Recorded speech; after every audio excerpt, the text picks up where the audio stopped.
Hello, everyone, and welcome to this week's episode of Freedom League Dark and the Multiverse of the Master Mage, The Witch's Promise. Thank you for joining us for your weekly dose of superhero shenanigans. My name is Alex, and I will be your humble game master this evening. Tonight we are playing Green Ronin Publishing's Mutants and Masterminds, the world's greatest superhero RPG. M&M is a D20 system which generates cinematic superhero action through its central mechanic of a D20 plus a modifier versus a difficulty check. It's super simple and allows a ton of flexibility for gamers looking to tell stories ripped right out of their favorite comics and movies. There's also a wide open character creation system to customize your ideal superhero. The last thing I want to touch on in this system is one of my favorite game mechanics ever. Mutants Masterminds gives players hero points to supercharge their actions in game. These points can be used to reroll dice, edit a scene to include something the GM didn't explicitly describe being there, and even to modify or improve a character's powers for that extra oomph to get out of a sticky situation. Hero points are earned by leaning into genre tropes, acting heroically, good role playing, jokes they think are funny, jokes they think aren't funny, and suffering setbacks just like superheroes in other media. However, here at the Untold Stories Project, we have another way for our plucky heroes to earn these points, and that is from you, the audience. Anyone who follows, subscribes, or renews a subscription, or donates bits to the stream is given a hero point that you may give to the hero or GM of your choice. As I'm going to do when I renewed my subscription, I'm going to give Andy a hero point. I think Thank you. Andy's going to need it. Oh no. Who knows? Could be good, could be bad. We'll find out. We have gathered some mystically minded heroes tonight. Say hi, heroes. Hi, heroes. Hi, heroes. I want to give everyone a chance to introduce themselves, the character they will be playing, and have them answer my question of the day, which is, if your character could make one risk-free wish, what would they wish for? And we're going to start with Jonesy. Hi, everybody. My name is Jonesy. Tonight I'll be playing Mortis, our living dead guy, Master Mage of the Crossroads. Um,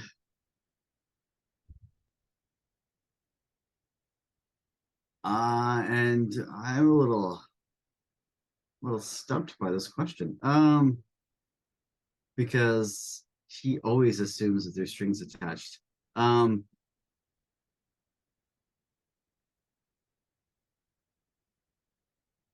yeah. I'm not sure.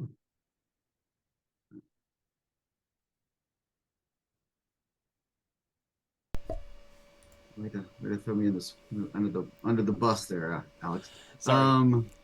Somewhere Nick is like, wish that our wedding goes on uninterrupted.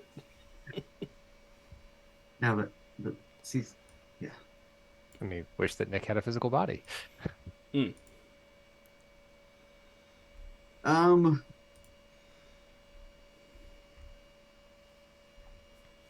yeah, he would just wish that he could, get Hades out of his life without any repercussions. That's a That's good a good wish. That's a good wish. So with that, I will kick it down to Deuce. Howdy, everybody. I'm the Deuce. I'm the slightly rounder, more huggably soft Kevin in the Kevin Henchman of the Untold Stories Project. If Gator Man had a wish, so obviously I'm playing Gator Man, who's Gator and a man, simple enough. It would know the second secret ingredient to his mother's absolutely delightful cornbread, because the first one is obviously love. But knowing that he could never find out such a personal secret, he would wish either he or someone to have the knowledge to truly fix the dams and levees of Louisiana to make his home a safer place. Not quite as good as the cornbread, but it's a nice second place. And with that, we'll pass it over to Andy. Hi, everyone. I'm Andy. I'm here on our Wednesday nights for our superhero shenanigans. You can also find me over on our website where I write some blog posts occasionally, and over on our YouTube channel where I hosted the Storyforge series, which is in hiatus for a little bit longer here until we figure out exactly what we're doing with it.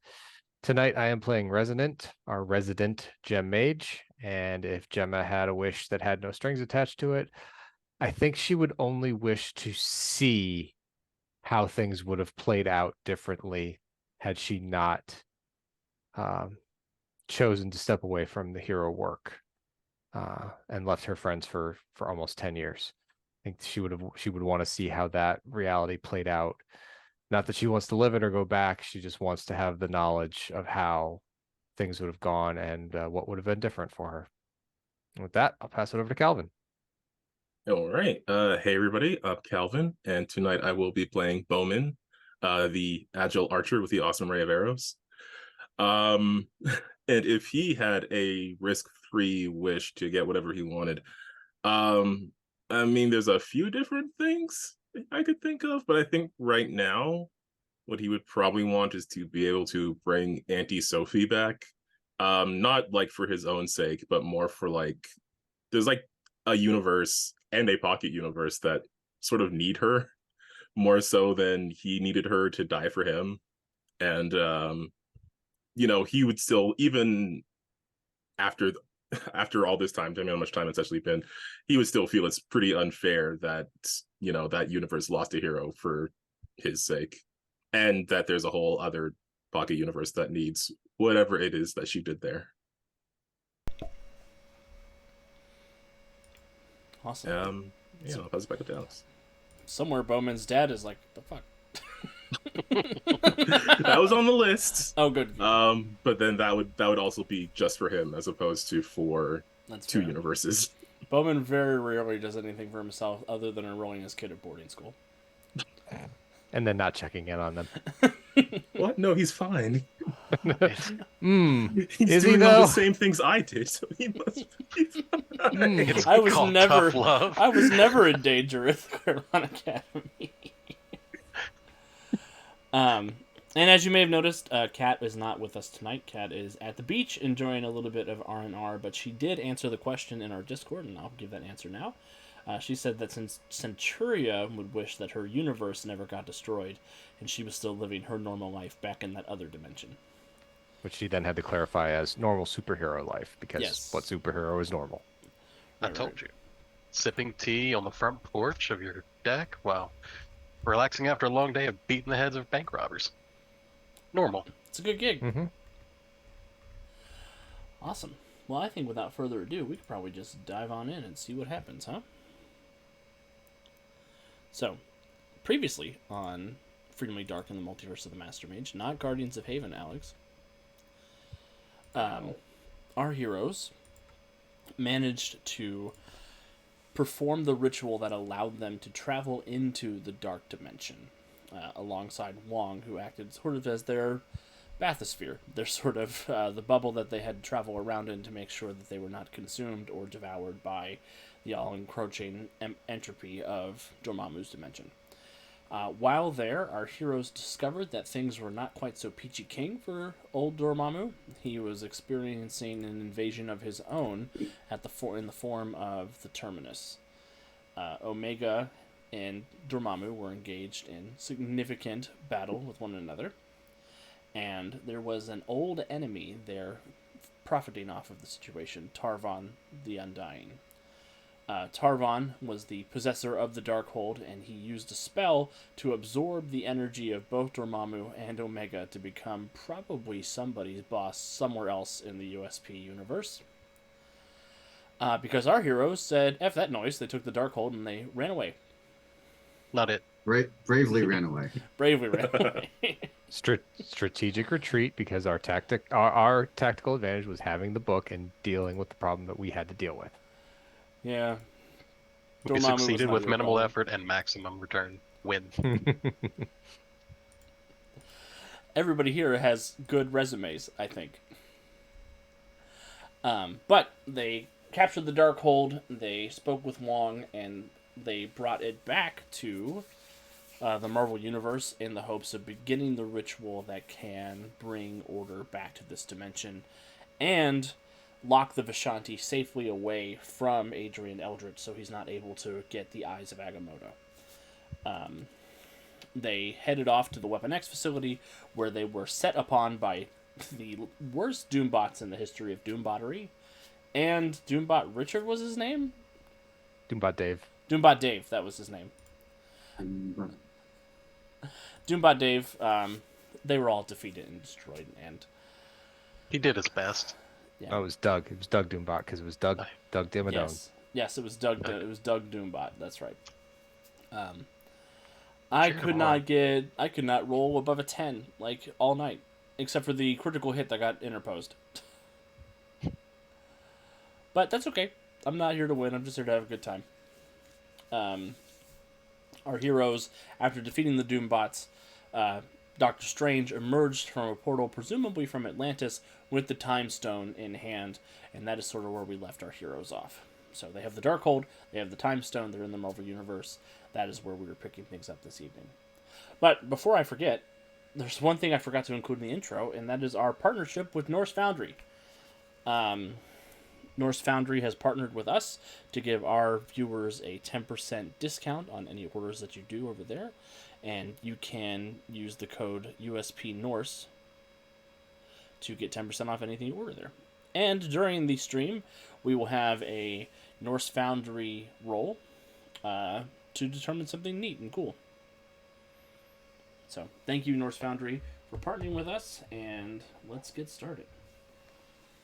So, heroes. You are in the Weapon X facility. Doctor Strange is here, and we're technically in the Weapon X facility, though half the wall to the outside is completely missing because Centuria. Yeah, well, you know, Centuria do be like that sometimes. So, Resonant sees Doctor Strange step out of the portal. He said he was sopping wet. He is if soaking. I remember right. Yes, he is very wet. Steven, are you okay? There's a bit of a situation in Atlantis, but we managed to pull through.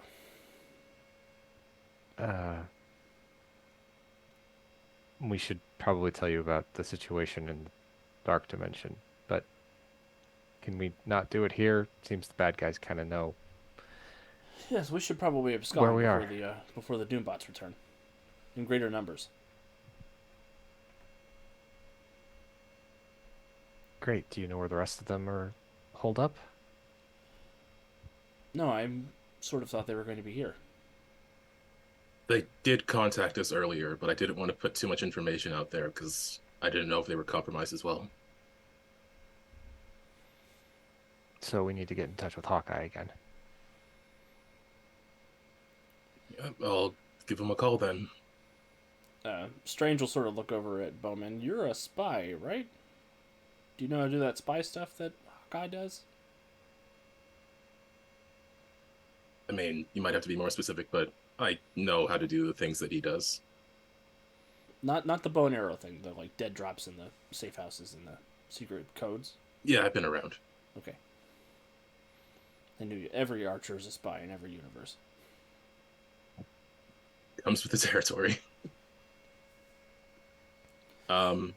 Is yeah, Wong around? He's still back on our Earth, right? No, he's here. No, he came with us. Where is he? He's here. Okay. He'll sort of step forward. Steven, you look like shit.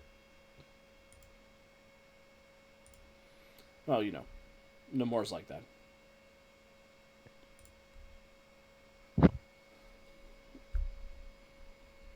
And, well, yeah, there. You two are going to be catty.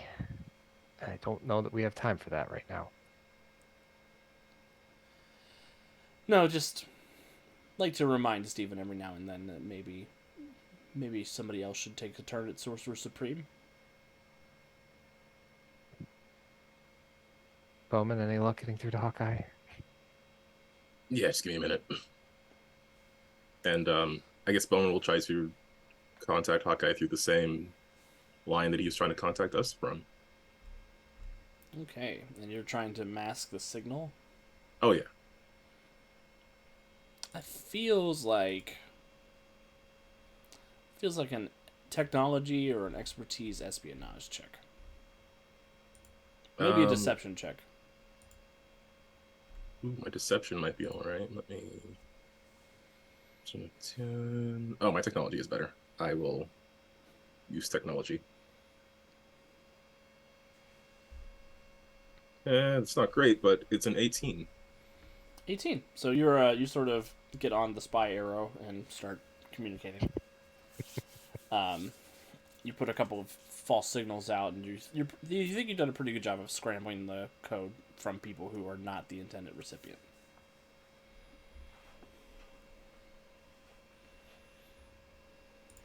And Hawkeye will answer on the other end. Bowman, are you okay? Yeah, ran into some of your friends at the Weapon X facility, but we managed to take care of them for now. Yeah, I'm surprised you didn't run into more trouble with the Doombots. I mean, these ones, I assume they were just scouts or something. Yeah. Doom's probably mass producing them too much. There's probably just a weaker model. Yeah, I mean, whatever force showed up here must be gone by now. So, are you able to travel? Is anybody hurt? No, we're pretty good and we're still pretty mobile. I was wondering where you are. I'll send you some coordinates. So we're at a shield facility. All right. Be there soon. Stay safe. You too. And he'll beam over some coordinates to you that lead out into the Mojave Desert in Nevada. All right, so Bowen will share those with the team and with Strange and Wong. You want to see if they left a hoopty here, or take the risk and magic ourselves over? Strange says, I feel if we magic ourselves over, there's a chance that either the Scarlet Witch or Doctor Doom will sense our presence in a way that technology will not. Yeah. Not that Doom lacks for radar or technological means of surveillance, but they're both keyed in very much to the magic of our realm. If there's any of those jets left over, you can use one of those. Do you have a hangar here in your hole inside of the mountain, Strange? Oh, no, I don't have anything to do with this. There's probably a hangar somewhere in the Weapon X facility, I would guess.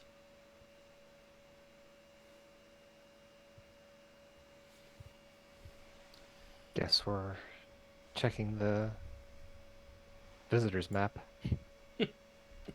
Welcome to Weapon X. Assuming there's a Tours. floor plan. There's Oh, we probably a left- floor yeah. plan for some of the people. We Yeah. left from here, didn't we? You did leave Go from to- here. So go to that hangar, start there. Heading off to that hangar, you do see that there are no Quinjets or anything like that, but there are a couple of old mothballed helicopters. Look like they could be brought online. Look Give at 'em a- Bowman. Give them a good sniff to see if somebody planted bugs on them, or the Doombots messed with them at all. Give me a perception check. Also, hey, Eric. Thanks for hanging out with us. Howdy, howdy. You're just in time for them to get blown up by a booby-trapped helicopter. 29. It's a good sniffer. That is a very good sniffer. It looks like the Doombots have overlooked these vehicles. They seem Resident beneath will the look notice over. of Doom. Resident will look over at Bowman. Tell me you can fly one of these things? The tech's a little outdated, but yeah, I should be able to do it. What do you need from us? I guess I won't really know until I take a look at it. So yeah, Bowman's gonna look over the helicopter and see if it needs repairs or if it just needs a little tune-up and maybe some refueling. Give me a vehicles check. All right. Vehicles. 29. Bowman, you definitely know how to fly these kinds of helicopters. Taking a look at the couple of the ones that are in here, a couple of them do seem a little worn down by time. There's one in particular that looks safer than the other ones. You think with a little bit of a tune-up, maybe some extra gas and I don't know if helicopters have batteries, but a battery tune-up. They do. Give it a jump, and you'd be good to go. Okay. So yeah, he'll report. Just need some minor fixes. It'll need some gas, but I guess the biggest issue is jump-starting this battery. If there's any spares around here, I could use those. Unless someone has other means to power this thing. How much of a charge do you need? Not too much, just enough to get it started. I assume that's how helicopters work. You got to get enough of a jump so that the alternator could can start to store energy instead of the battery. Yeah, like a helicopter. The Yeah. water in the cell and start. You're fine. You got Yeah, this. the tires spin on the wheel. That's what causes the electricity. In case it's not clear, we're nerds, and Deuce knows how to do vehicles. I know weird stuff. What can I say? Resonant should be able to give the battery a jump using her topaz. Awesome. I'm gonna add that to the list of things that Resonant is good at.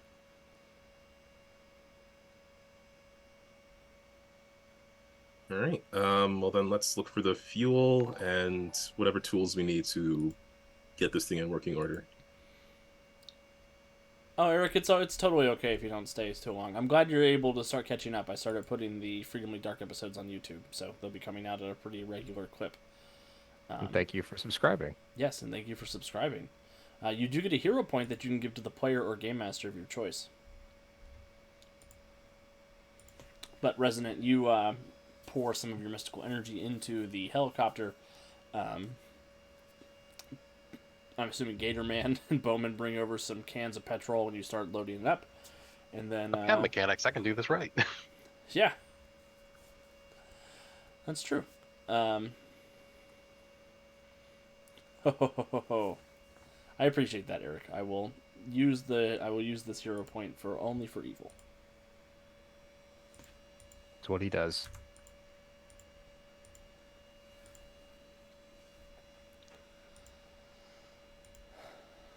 Awesome. But with a little bit of effort, the helicopter is ready to go. And Bowman, you can punch the coordinates into the nav computer. Yeah, you'll boop boop boop type all that in.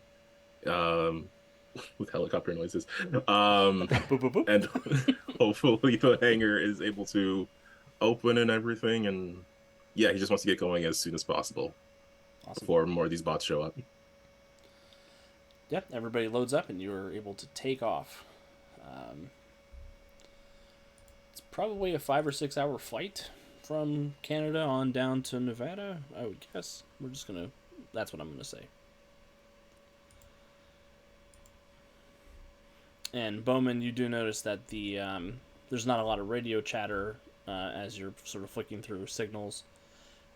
There's not any air traffic control people reaching out to you or anything like that. You seem to be slipping through. Give me another vehicles check. All right. And if there's a co-pilot, they're allowed to assist. You want assistance or you got this? I wouldn't mind it. It's because I don't want to get stopped by any robots. Happy to help you. I don't know why. I feel like our luck will run out this episode. Yeah, there's some bonus. I should let you be the pilot. Nah. Well, 26, and then with Gatorman's assist. That'll be a +5 to get you up to a 31. With a 31, you are easily able to evade notice from any military or civilian concerns. Is anybody doing anything in particular on the ride over? At some point, Gemma will probably come up behind Bowman. So made a new friend. Ooh, Hawkeye? Something like that, maybe. I'm hesitant to get too attached to anyone.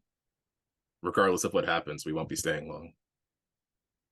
No, I know, but finding someone that you connect with is challenging at times. And I know losing Auntie Sophie was hard on you. It was, but I mean, in a weird way, I feel like I kind of got closure on certain things. at least with regards to our Sophie, like I got to see what it would have been like if she wasn't the way she was, and I don't know, that helps a bit too. Well, you do know people change. And I'm not saying that Sophie's going to, but I am saying that you never know what's going to happen. I get where your optimism is coming from, but if Sophie was going to change, she could have done it a long time ago. Sometimes we need a mirror held up so we can see where all the flaws are before we can start making the changes we need to. And I don't think she had ever had that happen. I think you have more faith in her than I do. You were the one that suggested we entrust her to the Freedom League. I just wanted to have some eyes on her. I know. But you trusted her enough to put her where she could do some good. And if that's all you ever do for her, then that's fine. That's more than Adrian did.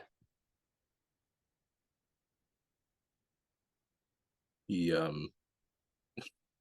he does start, so he does seem to go into thought about that, sort of just considering what Resonant is saying here.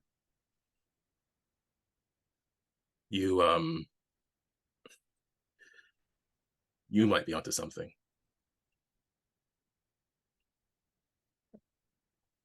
Sometimes I'm right. You're actually right a lot of the time, even if I don't say that often. Well, I don't let it go to my head. At least I try not to. Somebody's got to keep an eye out for everyone else around here. Can't get wrapped up in myself. What do you mean? Do you have something else going on other than everything? I had a little bit of a something came up while we were home. Yeah. I realized that I'm not spending as much time with people around me that I should be. And being gone, this mission's important and everything, and they know that, but I feel like I'm torn between doing this and being with the people that really need me to be around for them. I I can't get everything I want, and I know that. It's better to take what I can. It's just I want a little bit more, and it doesn't feel like I can get that. And this is the life I signed back up for, so I knew there were going to be sacrifices. I just didn't realize, I guess, how much everyone had made a place for me.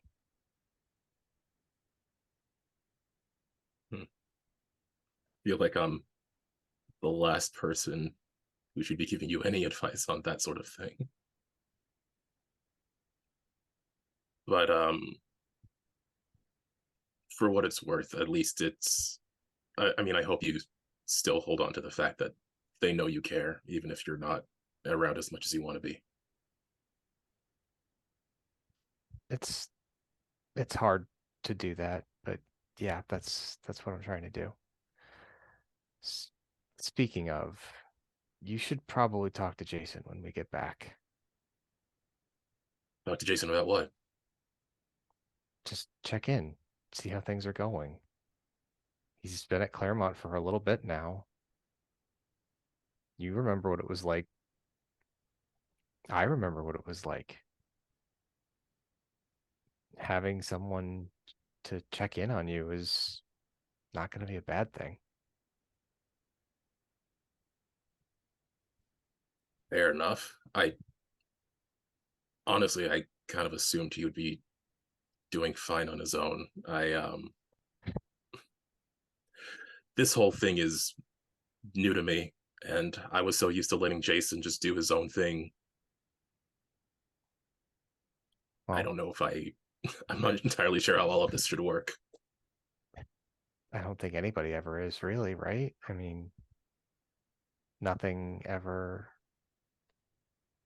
nothing ever prepares you for having someone in your life that needs you. And even if you're not there all the time, it's still nice to know that they're there for you. And Jason might need that little bit because you haven't told him that. I mean, your dad was there for you when you were at Claremont, wasn't he?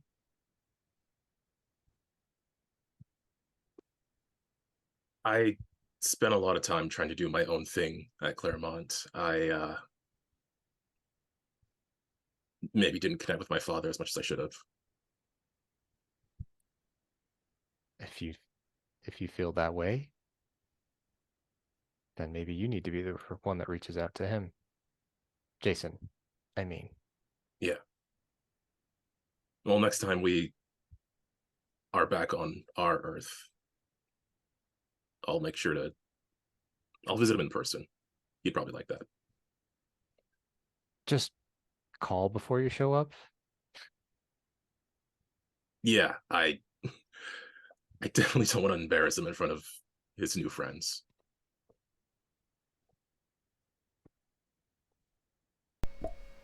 Probably a good call. Yeah, when did we become the boring, embarrassing adults? Uh, when we saved the world from Una? Well, at least that's trait. recent. I don't know. I still have a lot of years left. I suppose I'm not quite the boring. Well, I suppose I've probably always been the boring adult, actually. Yeah, I don't think you're that boring. Well, thanks. And she'll go slide back in and sit next to Mortis.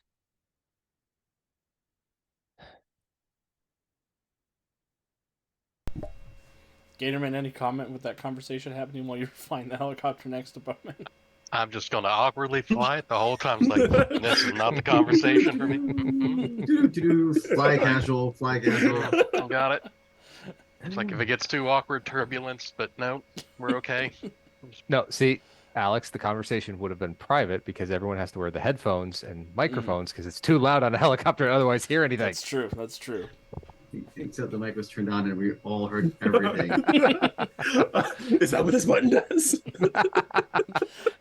Why I don't know how Centurion? Centuria feels. She hears everything. How the fudge does she deal with this? Sullenly. In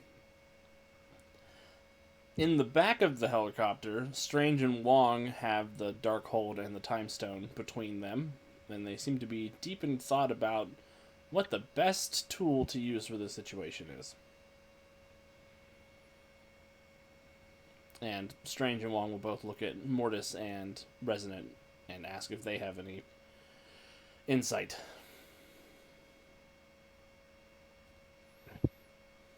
Both of these carry a lot of risks, right? Yes.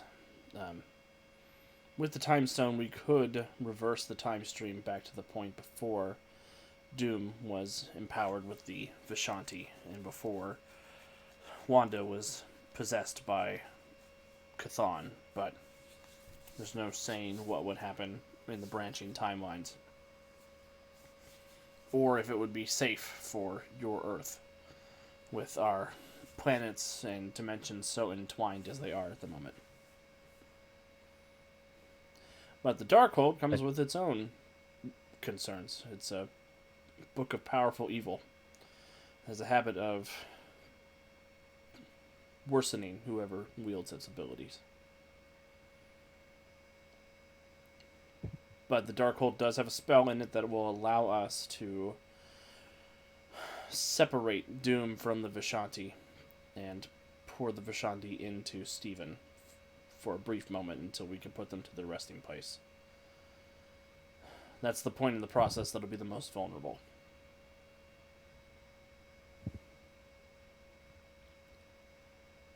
And if we do rewind time to back when, before Doom takes a hold of it, it'll be the transfer of the Vishanti into Doom. That would be that point. That would be the... If Eldritch was going to attack to get the eyes of the eyes of Agamotto, that is where he would... That is the point in time that he would join us.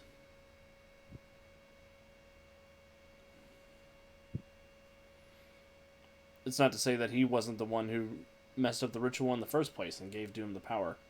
Or maybe Doom messed up Adrian's ritual. It's hard to tell.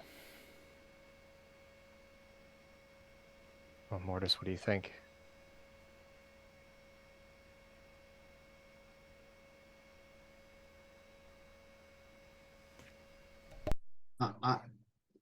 I don't know. Both of them are bad choices.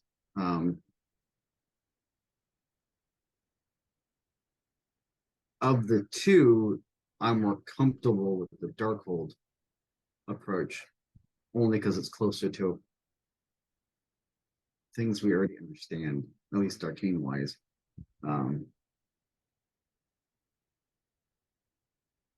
Chronomancy is just it breaks my brain every time I try to wrap my head around it. I really don't like the idea of messing with time. I guess it's good that we have that as a backup for maybe a few seconds worth of it if we need it, but the Darkhold seems to be our best bet.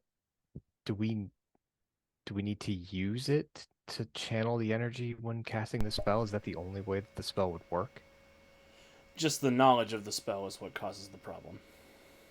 Okay. There's magic so profane and unnatural to our world that it will leave a scar on the wizard who casts it. I am willing to do that, says Steven.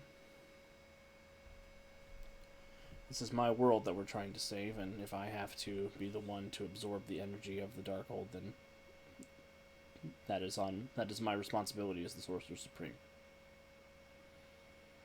And then it's our responsibility to make sure that you survive Adrian's coming attack.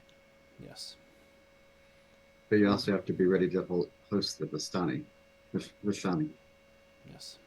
There's I will be pulling the energy of Agamotto into myself through the eye of Agamotto, so I will have a bit of a filter between the two of us, but it is not an experience I am relishing. Is there anything we can do to help buffer that for you? We may be able to create mystical capacitors that you can wield that can feed some of the energy off of me and into you. But I worry that they may pass along some of the Darkhold's corrupting influence as well.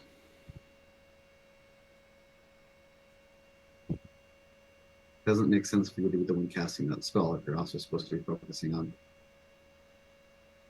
the eye and everything else. I just wondered if there was a way to filter the power going into him so that it didn't all slam into him at once. Kind of like focusing the energy to different points. The longer it has to take to travel to the center mass, the less chance it has to overwhelm the body, maybe? I think we need to do this as quickly as possible. That'll minimize the chance Adrian has to ruin things. They don't put it past Adrian to already know everything that's going to happen. What happened in Atlantis? How did it... Obviously you got the time stone, but things didn't go as you expected, it seems. No. Namor has sided with Doom and most of the Avengers who went with me fell, defending me as I made my way into the vaults of Atlantis and recovered the Time Stone. The Time Stone wasn't with Namor? He didn't have it with him? No, he kept it secure in a vault at the bottom of the ocean.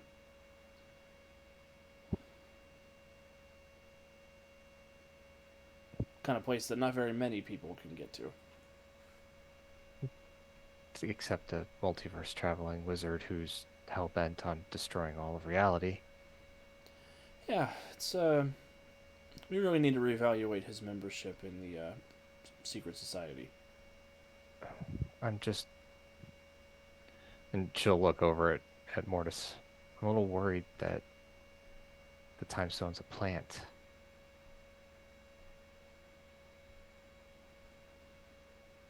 How else... Adrian has been a step ahead of us the entire way, and I know this is his plan, and I know he knows that he's the one to execute it. But it seems a little too specific with everything that's happened for it to be augury, for him to glimpse the future. You're saying that Adrian possesses the ability to create the future? Or has the ability to travel different timelines. If he had the stone at some point in time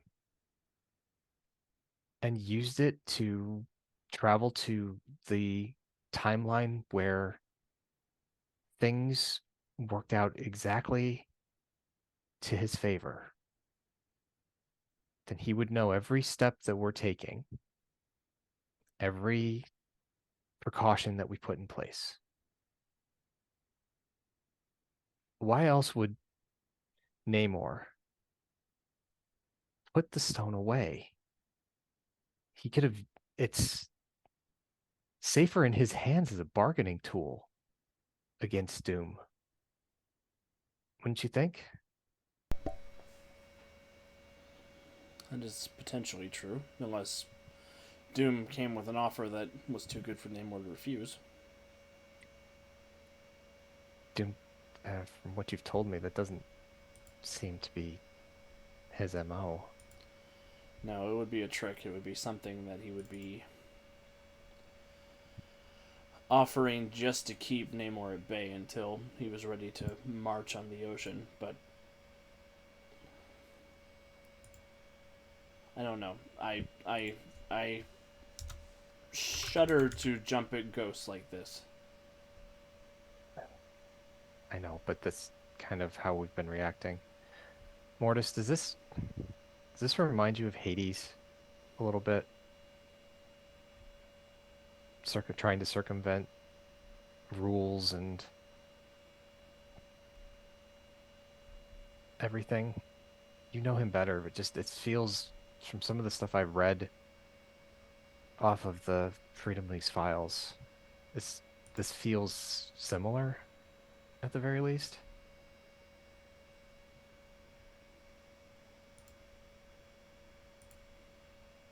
I mean,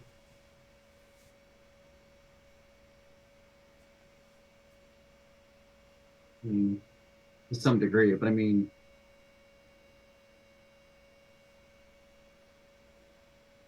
I think we may be trying to assign too much to what's going on.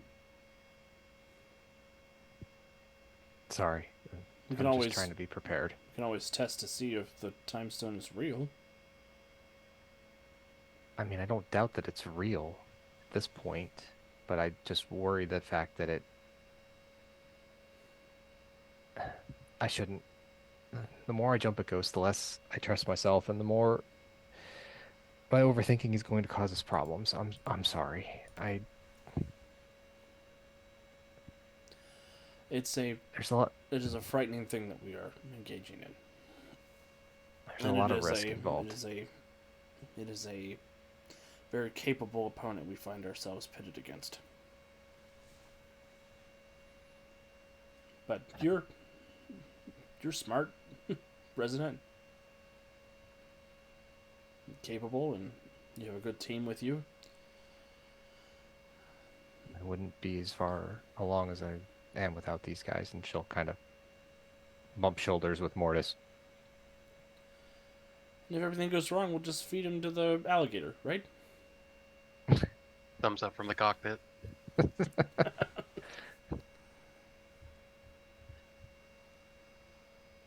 Okay. All right. Well, let's stop overthinking things. Let's just, Mortis, I want you to yourself. I want you to think of the most ridiculous scenario you could do with Steven once the power of the Vishanti's in him. Don't tell us, just hold it in reserve, and if we need to use it, use it. Okay? Sounds good. Morris is great at capture the flag.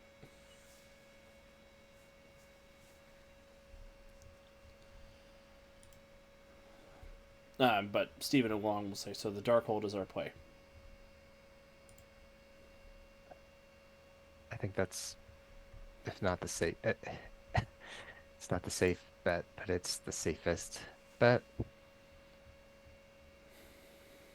Very well.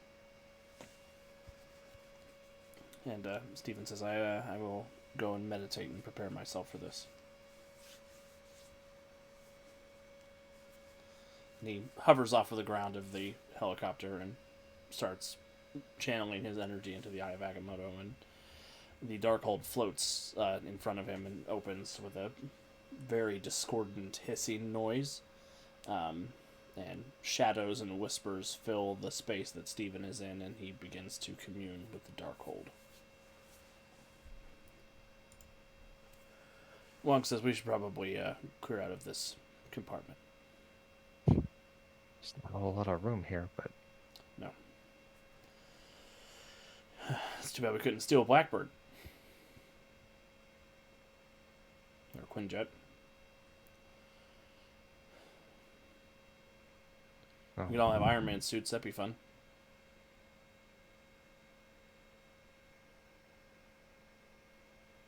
well, this is what we had. So, how many Avengers went with Steven to Atlantis? Wong. Alex has to go check his notes.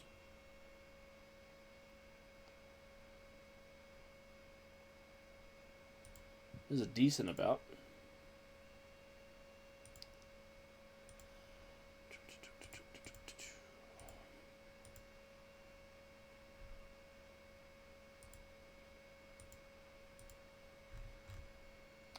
I'm pretty sure it was Carol and Wolverine and Magneto and Steven and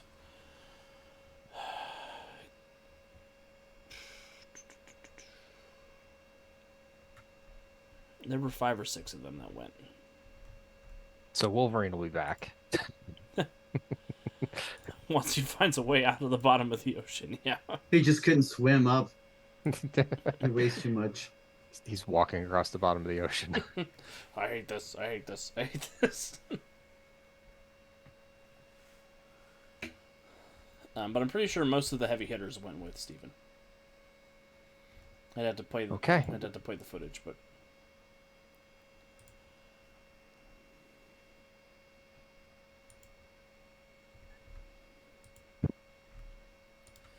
awesome. Well, the rest of the flight is uneventful if nobody else has anything they want to do.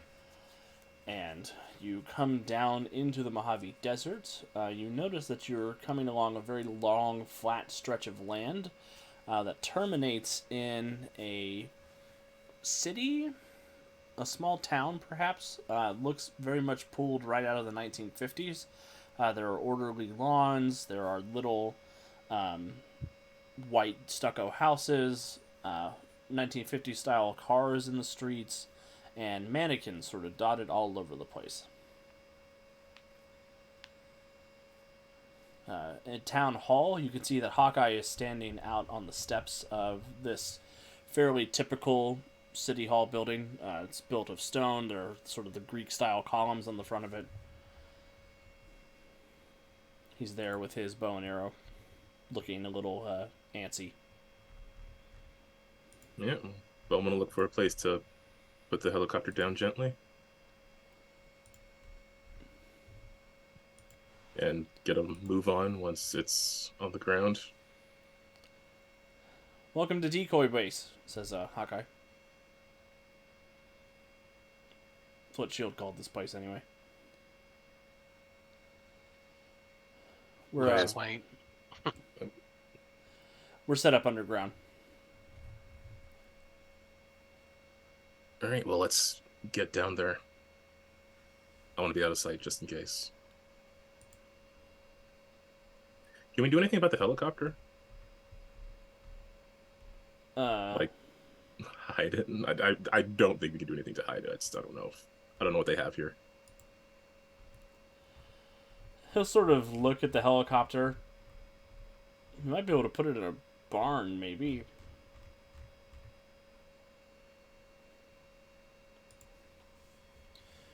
And Centurion carry it into a bar. Yeah, Centuria can carry it a lot of places. Okay.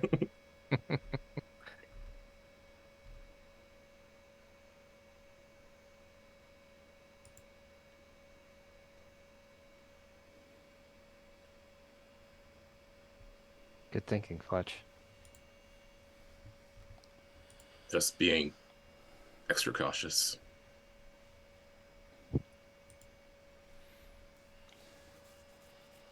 Well, awesome. We'll go get the others downstairs, and we'll get ready. And he'll sort of turn around and enter City Hall. And you see at the back of the back of this building, there's a freight elevator that looks like it goes down into the ground. There's a fake town that they were going to use for a nuclear strike test, but we S.H.I.E.L.D. co-opted it instead. We haven't used it since the 50s, but it's safe and out of the way. Oh, that's good. I don't know how much time we'll need. You got the magic stuff to make this go away? Got the magic stuff. Hopefully we can make this go away. Sick of hiding in the shadows. I'm ready to take the fight to them. Getting there. There's a lot of good people that need avenged. They will be. I'm gonna give everybody a hero point. Not for a nefarious reason, just because I like you guys. Mm-hmm. Mm-hmm. But also, No, just because I like you guys. And there's been good role playing, and that was a good scene change, I think. The elevator descends down into the depths of the desert, where you can see that they have built in some of that superstructure. You come down into what you expect from a secret government facility from the Cold War. Sort of brutal concrete floors. There are a bunch of the S.H.I.E.L.D. eagles around on the walls. And there are a couple of heroes waiting in the antechamber at the bottom. Heroes and or villains. You see Iceman is there. Rogue is there. And the Lizard is there. The Lizard gives a heads up to Gatorman. I don't wave out of respect, just a nod. Mm-hmm. We've come to the Barbenheimer part of our show. I'm very excited to see both of those movies. So where do you want to do this? Hawkeye will sort of look around nervously. You have a big enough open area where we can clear everything else out. We kind of need pretty good eyes on everything. You want to do this underground? I look over at Wong. Is it a better choice than doing it above ground, or do we need to draw the attention?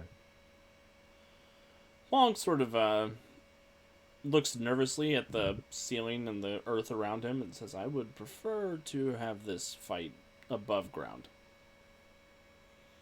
so our enemies can't bury us in one fell swoop." Black ground in every direction, so when we attract the attention of every terrible thing in this world, we can see it coming. Yeah. We could try to mystically ward the chamber down here to see if we can buy ourselves some time and maybe funnel them into a certain location, but if I have the choice between fighting in a contained space and fighting with avenues of escape, I would pick avenues of escape. Well, we would have an avenue of an escape, wouldn't we? You have the ability to portal us out of here. If we draw their attention here and portal to somewhere else, that should give us a little bit of extra time. Yes, we'll mystically alert everyone else to what's going on, but the reaction time shouldn't be immediate, right? Right. Well, it's hard to say with Cthon. Cthon's a godlike being. Confined to a mortal plane and working through a mortal host, right? Technically, yes. Wow. Wanda is one of the most powerful magical beings I've ever encountered in my entire career, but yes, she is technically mortal. Just wondering if that means there's a limit to how much her body can handle of Cthon's energy. You can only hope. Some say she was custom built to be his avatar. If anybody else has any other ideas, I'm open to them. I'm just trying to offer a way to... What is it in boxing? Which bob and Weave? butterfly? That sounds right. Hawkeye looks at you, Bowman. I would prefer a fight with more room, but if we still need more time for Strange to finish his preparations, I feel like being down here would be... I think we can ward this place better than somewhere open. I am prepared to do the ritual now. You're gonna have a big mage fight. Just be careful she doesn't portal her way in here too. No. Steven says, I think this is fine. Down here is fine. Having the out is still a good idea. Having that backup plan. And assuming, look over at Hawkeye, I'm assuming this place has multiple layers and was meant to take a pounding. Yeah, it's supposed to be able to withstand a nuclear blast. I don't know how that scales with you magic guys, but... So we draw our enemies down here, and if anything goes wrong, we escape back up to the surface. Via portal or somewhere close by so that we're not so far away, but a distance enough that to have them recalculate will take time and draw attention away from here. Maybe Doom and Wanda will be too busy killing each other to worry about us.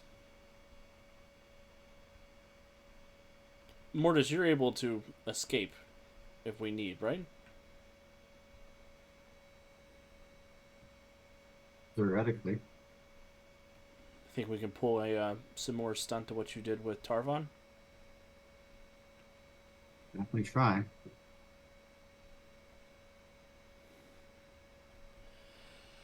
Okay, let's do it. All right, so I just want to go over this one more time and make sure we have everything we need. So we draw both of them here. Do we want to draw both of them here and then Strange is taking the power out of this Doom character, and then for the Scarlet Witch? Theoretically, the Darkhold should be able to depower both of them at the same time, because I'll be doing something to all of the Vishanti in the area. And despite Cthon's dark nature, he is still a Vishanti. And then the time you're doing that is when you'll be vulnerable, and that's when we could probably expect some intervention from Adrian. Yes. One or both of them. Or more. I don't imagine he'd commit his whole force to this, right? Depends on how important this piece is to his plan. I can't imagine that every piece he needs isn't important to the plan. But at least 2 of them came here that we know of. I'm expecting the one from Anti-Earth to be among them.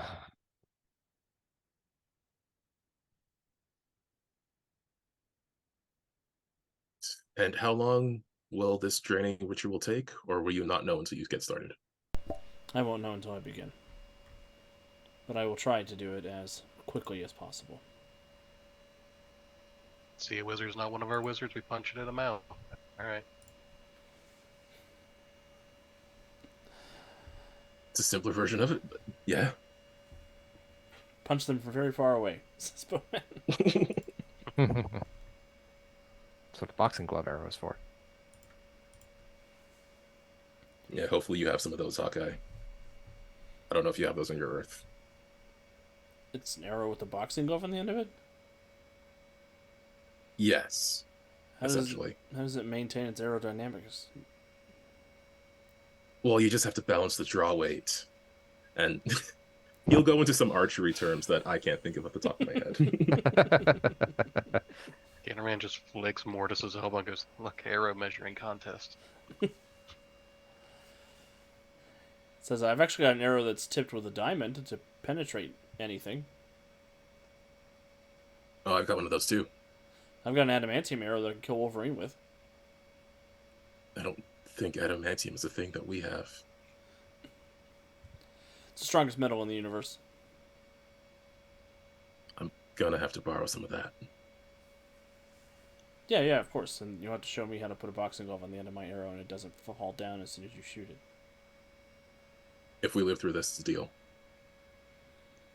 I bet it's miniaturization tech. You know, I actually have some Pimtech arrows too that you might like. What's a Pim? He's a dick. But good tech? Yes, yeah. He makes people shrink and get bigger. So I can give you a shrinking arrow and a growing arrow. I think you and I are gonna be really good friends after this. Oh, I hope Hawkeye survives. No, I like him now. You've doomed him, you realize. Yeah. Everyone Fletch loves dies. Car says, "Why did I get close to Rar?" No. Oh boy. Actually, it was the cape. Yeah. Excellent. Well, preparations begin. Stephen finds a dark chamber in the middle of... he moves into the middle of this sort of central antechamber and erects a mystical ward around him that materializes in sort of the swarming purple and orange magic that you're used to associating with Strange. Wong reinforces that ward, and he focuses on that. That's what he's going to be doing. What are the rest of you doing before the spell begins? I think at this point, Resonant will... She will pull on the power of her Black Onyx, and she will set up her Resonant riposte around everybody. So she will have that. That will be her mystic warding for the team, and for Wong and Steven will be this extra layer of defensive magic. So when she does that, her eyes become black with a fiery glow, and her hair becomes the color of the night sky. And no one can see these shadow swords basically dancing around everybody in the room. Excellent.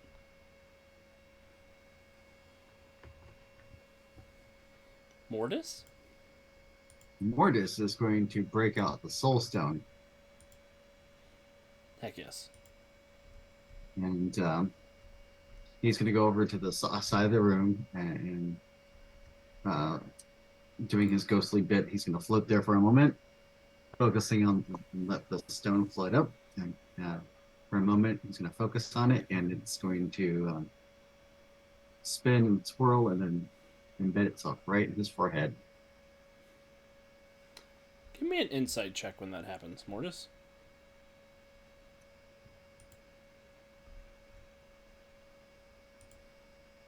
You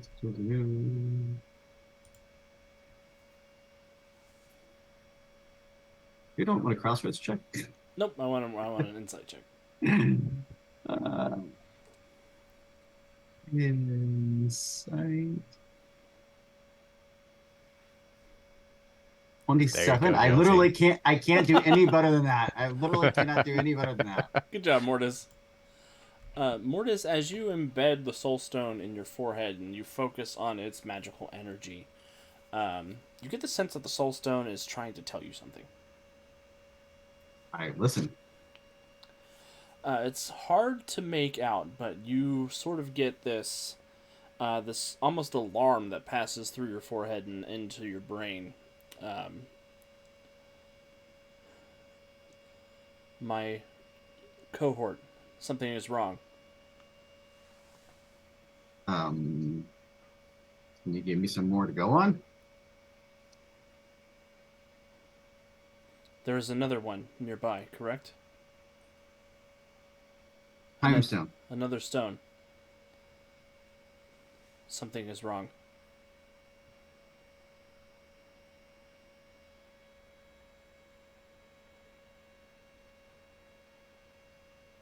Where is it? Where's the stone? I must help.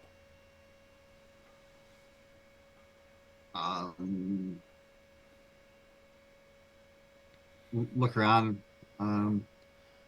Where is the time stone? It is inside the bubble with Strange. I'm going to go over and grab it before Strange finishes his prep. Excellent.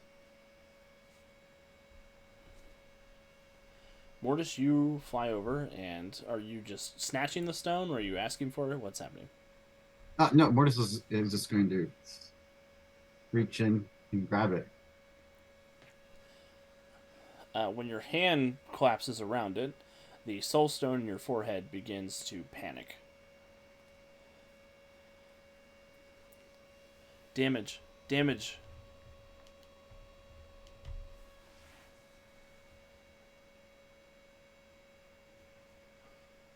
What do you mean? What do you mean? Give me some more. Something. Give me anything.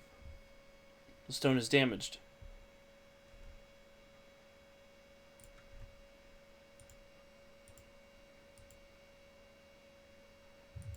I don't know more. Damn. If you connect us, maybe I can understand more of what's going on. Yeah, so I'm gonna float as I grab hold of it and showing that I'm slowly kind of floating back away from the bubble that Strange is in. Yeah, and the soul stone is saying, "Connect us, please." How? Touch him to your forehead. To me. Touch him to me. Okay. Sure. This is a little out of his depth, and it's like, yeah, and we'll take the time stone and connect the two. When the stones make contact, they sort of slam into each other like magnets, and they hum and they vibrate, and you're not 100% sure what's going on. But they seem to have... They've locked into each other, and they are attached to you doing something. Mortis, what's going on?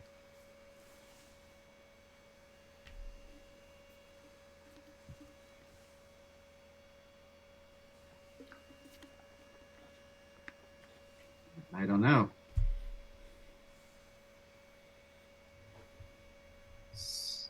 I don't know.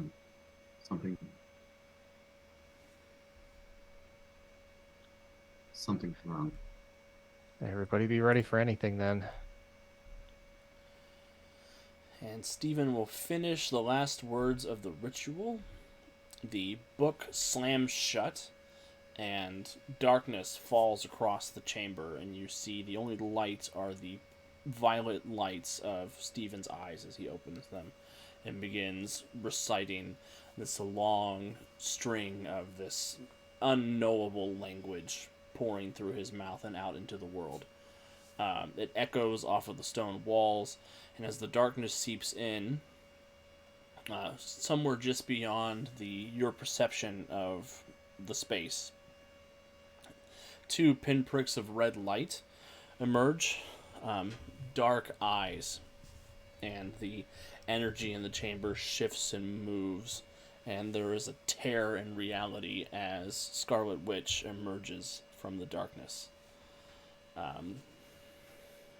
Sort of covered in the after image of this monstrous, dark, demonic presence that is looming over her as she's lunging forward, pulled along almost like a puppet, out of control of her body, shifting and slamming towards you all.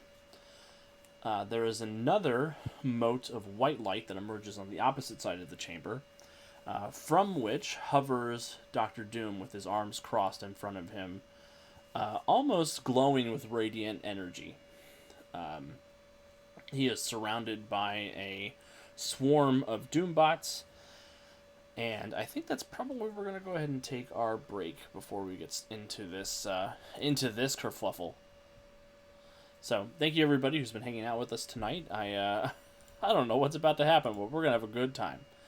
If you're here on YouTube, Kat is still not back yet. Sorry. She'll be back next episode, after this episode. Yeah, YouTube is confusing. Anyway, tonight our heroes have been preparing to cast the ultimate spell of evil to undo all the evil that happened here in the Marvel Universe. So, here we go.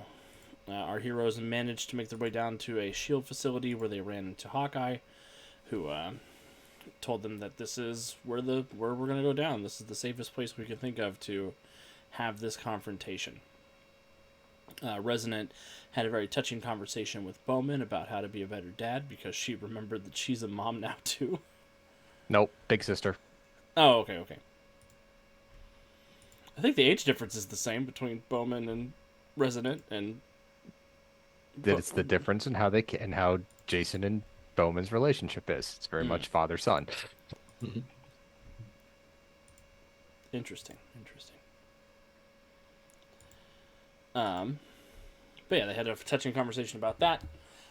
We debated over what the safest of the horrible options was, and we settled on using the Darkhold to restore the Vishanti to their rightful place, and end both Doom's amazing abilities and Wanda's possession by Chthon.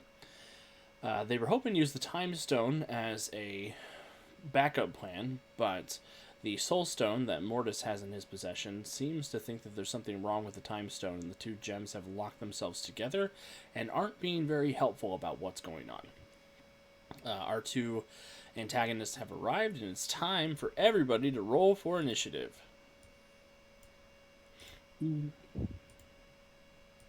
Finally get that sandwich between two end bosses fight that we escaped from last time. Who do you want to handle Centuria, Alex? That's a good question. Does anybody want to handle Centuria? Does anybody volunteer to handle Centuria? Can anyone really handle Centuria? Fair. Is all her stuff just on the sheet? It should be, yeah.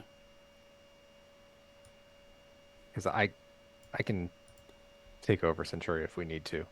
Yeah, it's just a Do flying that, that's punch. fine. You just cast punch.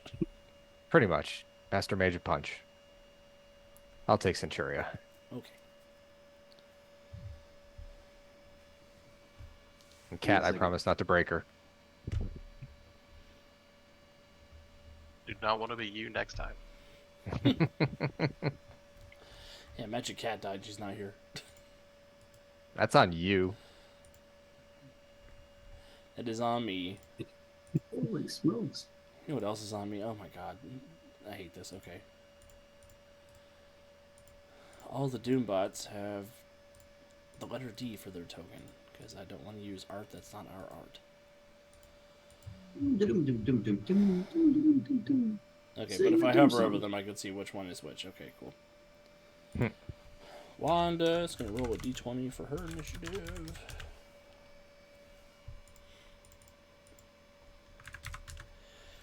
Victor's going to roll a d20 for his initiative. Oh. You know, Reed would have got a 16. Richards. And then the squadrons of Doombots are going to roll for them. There are 4 squadrons of Doombots that are your immediate problem. The other heroes down here will handle the majority of the swarm of Doombots. And they will handle that off screen, so I don't have to have a bunch of turns just for me. There's an epic fight going on. There was a firefight! I cast extras. I hope every single Doombot rolls better for initiative than Doom. Yep. That sounds about right. Minions, go do my bidding. Mm-hmm. And then I just sit back and watch. Yep, and then Steven's action will be at the end of each round.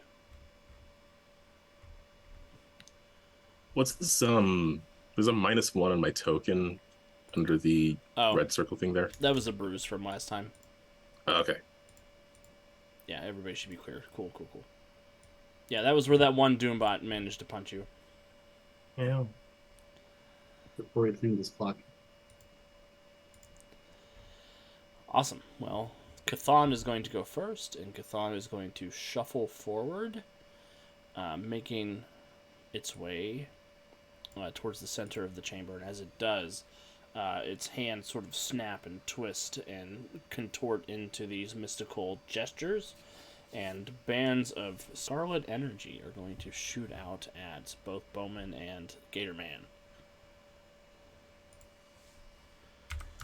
Here's the attack for Bowman. 16. Is this a multi-attack or is this a area effect? It's a multi-attack. 16 is not gonna hit. Yeah, I didn't think so. And 17, I don't think it hits Gatorman. Surprisingly not. The mystical energy courses past you and into the wall and annihilates anything that was on the other side of it.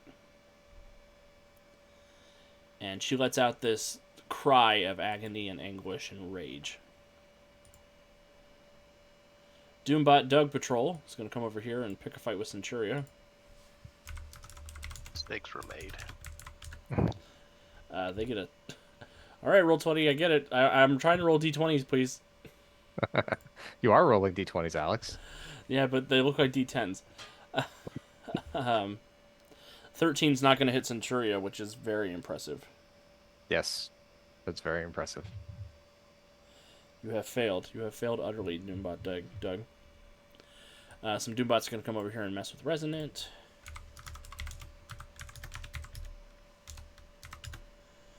.26 to hit Resonant. Parry DC. That will work. That will hit, but Centuria will interpose. That makes sense. Give me a DC And 26. then, let's see. That makes them power level 11 on their Yes. toughness. Yep. So an 18 for impervious is 9. power level 9. Okay. Yep. Just making sure. Yeah, there's not a lot of things Centuria has to worry about. Centuria will take a bruise. Yeah, but rolling a 3 on a d20 is one of the things you should always worry about. Mm-hmm. Unless you're playing something silly like initiative to hit under 0. This Doombot's going to stick around to help out regular Doom. And this one's going to fly over here and try to mess with Mortis as he's figuring out what's going on with these Infinity Stones. And all 4 of the Doombots are going on 28 instead of 28, 27. Oh, shoot. You're right. My so bad. the 28, and the 27 were good to go, but the other 2 here, Yep, the other two should they have to not wait their gone. turn. They do have to wait their turn. So, never mind. These 2 are hanging out still back here by Doom. They're obviously eyeing Mortis to go after him. Yes. They seem to have murderous intent in their little robotic eyeballs. Your turn, Mortis. So, first off, a couple quick questions. Couple of quick answers. Does Scarlet Witch appear to have 2 souls currently. Yes. Well, Two or more souls. Let me just phrase it that. yes. Okay. One of them is clearly not a human soul. But I assume the Vishanti have souls. Cool. Doom also, importantly, also appears to have 2 souls. Yes. And then give me a perception check also. Sure. I can do that. I'm going to do a cheeky Norse Foundry roll back here for no reason. No. Oh no. Because you're mad at roll 20. That is one reason. I rolled a 16 on this dice, just by the way. I got a 16 total, so. Thanks, Norse Boundary. Yes, thank you, Norse Foundry. Thank you, Eric. So there does not appear. That's the information you gather as you're sort of scanning the room for souls. Okay. You mean I don't spot that Stevens is left? I think everybody soul left their body when Wanda Dr. Doom showed up. So I guess that my next question is, with what's going on with the soul stone and the time stone, is that something that I have any kind of impact on or can do anything, or is that like completely like NPCs yelling at each other right now? It looks like NPCs yelling at each other right now. Okay. So with that, I'm going to attempt.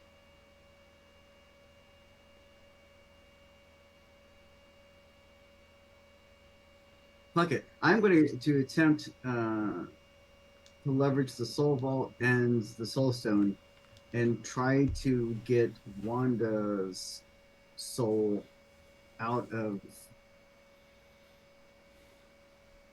where it's currently stashed.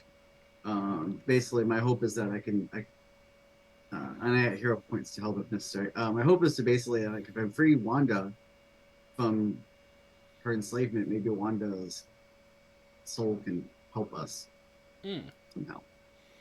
It is a bold play, Cotton. I'm excited to see how it plays out. So, I'm not sure the best way to go about doing this. My initial thought was just my soul vault maneuver, but yeah, I think the Soul Vault maneuver is good enough for it. Okay. You'll have to wrestle her away from Chthon, but on paper, this is something that feels like it could work.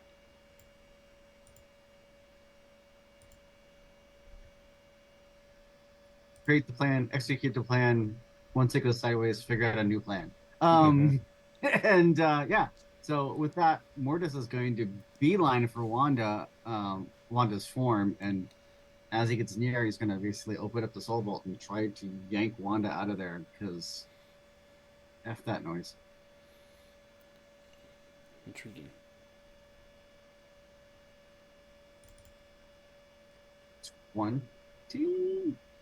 20 does hit Wanda. What is this resisted by? Will, I know. It's going to be hard because it's Wanda's will. Wanda. Well, it's Chthon's will that you're dealing with. But my hope is that maybe Wanda will be helping me, though. We'll see. See what I roll. They don't. She absolutely was.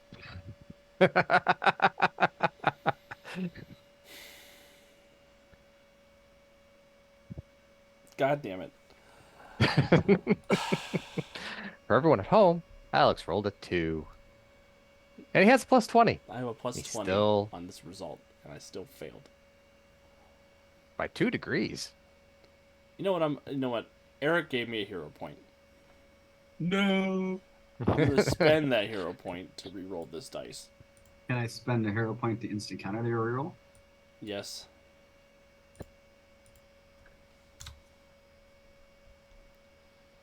Grumble, grumble, grumble, grumble, grumble.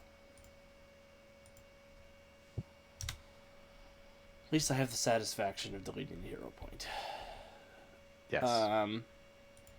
So, Mortis, you do drag the Scarlet Witch kicking and screaming out of the body. Chthon is still there in the body, but Wanda is no longer at home. Which is going to reduce Chthon's power level a little bit.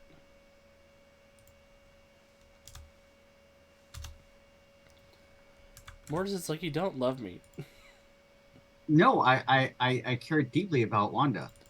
Good. I think she was mishandled in the new Doctor Strange movie, so this is my way of helping her out. It's fair. Oh, I heard a noise. Yep. Oh, Jonesy's giving a hero point to Resonant. Oh, Because I need this will be backup. fun. This will be fun. I didn't even get to roll my plus 32 toughness. I was so sad. So with that, I'm going to mentally try to reach out there because she's in the Soul Vault. So anything you can do to help would be amazingly welcome, Wanda. What is happening? Where am I? I've currently temporarily moved you because Chthon has taken hold of your form. I can hear him out there. I will assist if I can. Now we figure out how Scarlet Witch pokes her head out of the Soul Vault and zaps people. Like a chest burster. I need to be a living conduit for chaos magic and Scarlet Witch. I can think of worse fates. Mortis is going to be very different when he comes back from the Marvel Universe. With his Soul Vault and his Scarlet Witch. I'm not planning on keeping her. I'm planning on letting her go, hopefully. Oh, good. Anything else, Mortis? Can I go in substantial? You may. Okay. I go ghostly because, well, I don't trust them. You are safe from the Doombots. Resonant. All right, Resonant is going to start with a battlefield assessment of Chthon / Wanda and Doctor Doom. So we're going to make a insight roll against the two of them at -2.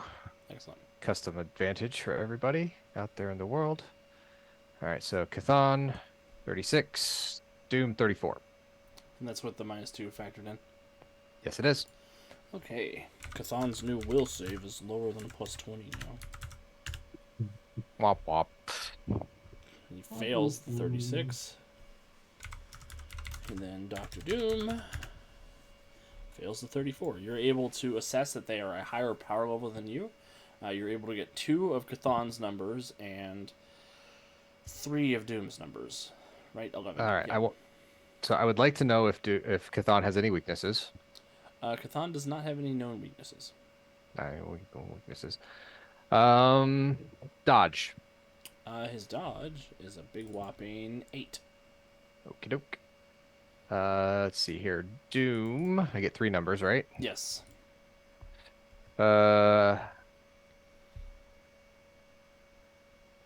Dodge, parry, toughness.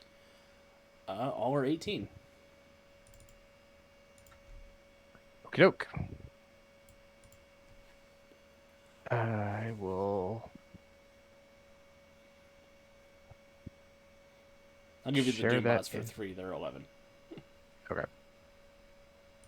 I will share the information with the rest of the party.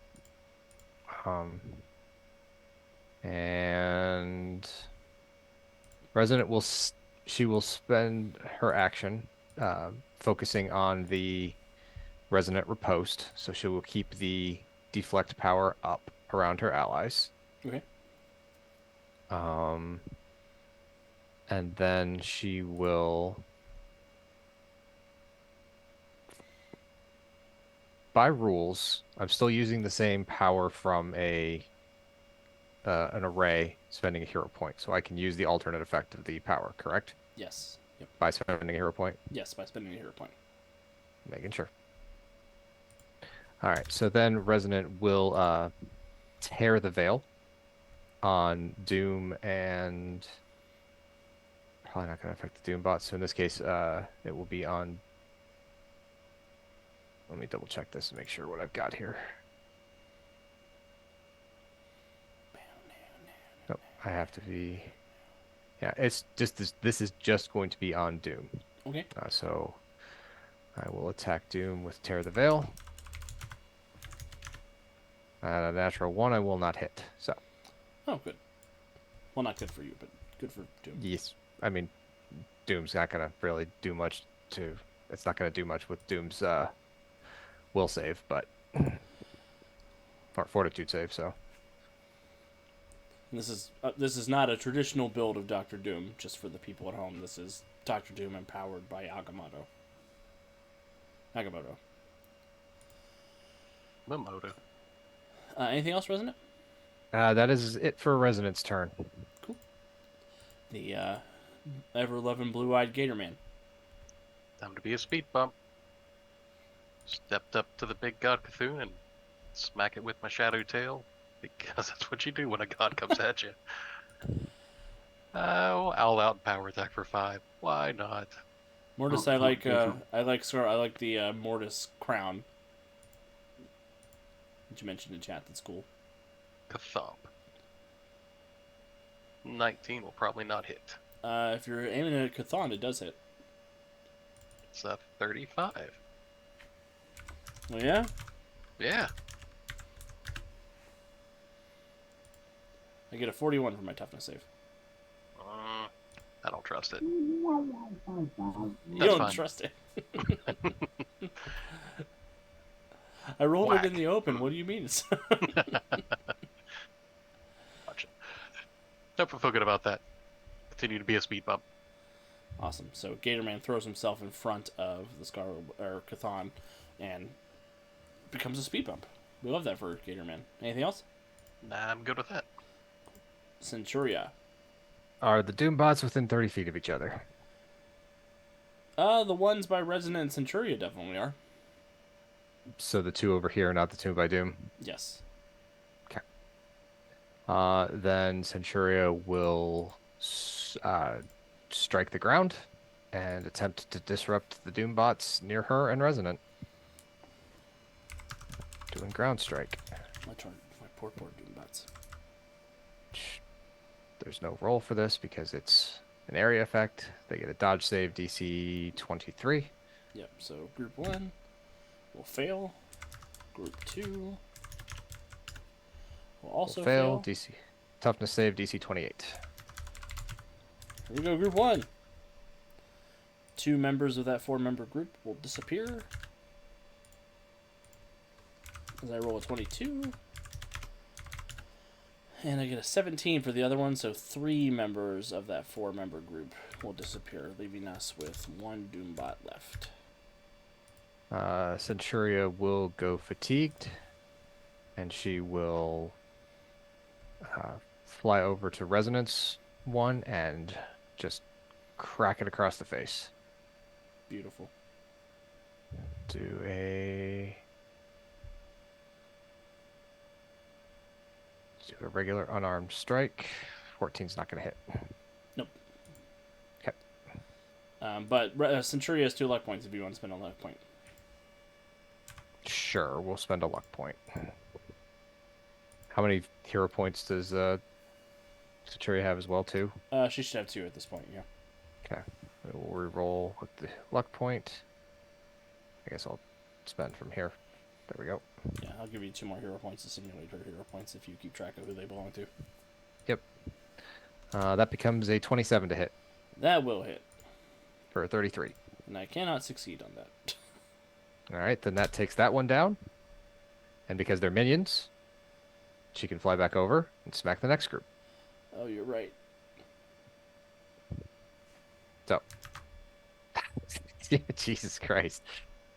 Back to the 6. All right, I'm done. But the group next to Resonant is gone. Yes. Which one of you just lost your initiative tracker because I moved the wrong Doombots? 27 or 28, because they went first, right? Yep. And then these were on 16 because I had to move them down under Bowman. And 15 is regular Doom. Okay. Good job, Centuria. These Doombots here. Then they're Doombots. Notice that there is some weird Scarlet Witch-ness happening with Mortis, and they reassess their life choices. They're going to come over here and mess with Bowman. And Resonant, you will get your deflect on this. As long as it hits. I don't think it does. 25 to hit the bowman. Will not hit. Bowman's so quick. Yeah, Bowman, it's so springy. it's your turn. So springy. Okay. Yeah, I have a ton of options. How many of these Doombots are close enough to fit within a 30-foot burst of an EMP arrow? At the moment, none of them. Or, well, you can get one group into an EMP arrow. Sorry. Yeah. Then that's not super helpful. I might as well just focus my attentions elsewhere. You I could can't get take out a Doom bunch at and once. this group of Doombats into two. Is Doom gonna be affected by an imp? I feel like he. There are technological elements of his suit. Do you think you've built a strong enough EMP to knock out Dr. Doom's technology? No. It's I very do with Alex's expensive. rolls. I mean, Hey, my ability to roll dice is not what we're here to talk about. no, the imp arrow is too expensive to take that risk. But I do recall hearing that Cthulhu's dodge is low. It is incredibly low, yes. Mm-hmm. Let's see if we can get that lower with a bola arrow. Oh my god. It is also alternate resistance dodge, so How embarrassing. Ah. How embarrassing. if it works. It's gonna work. I believe in you.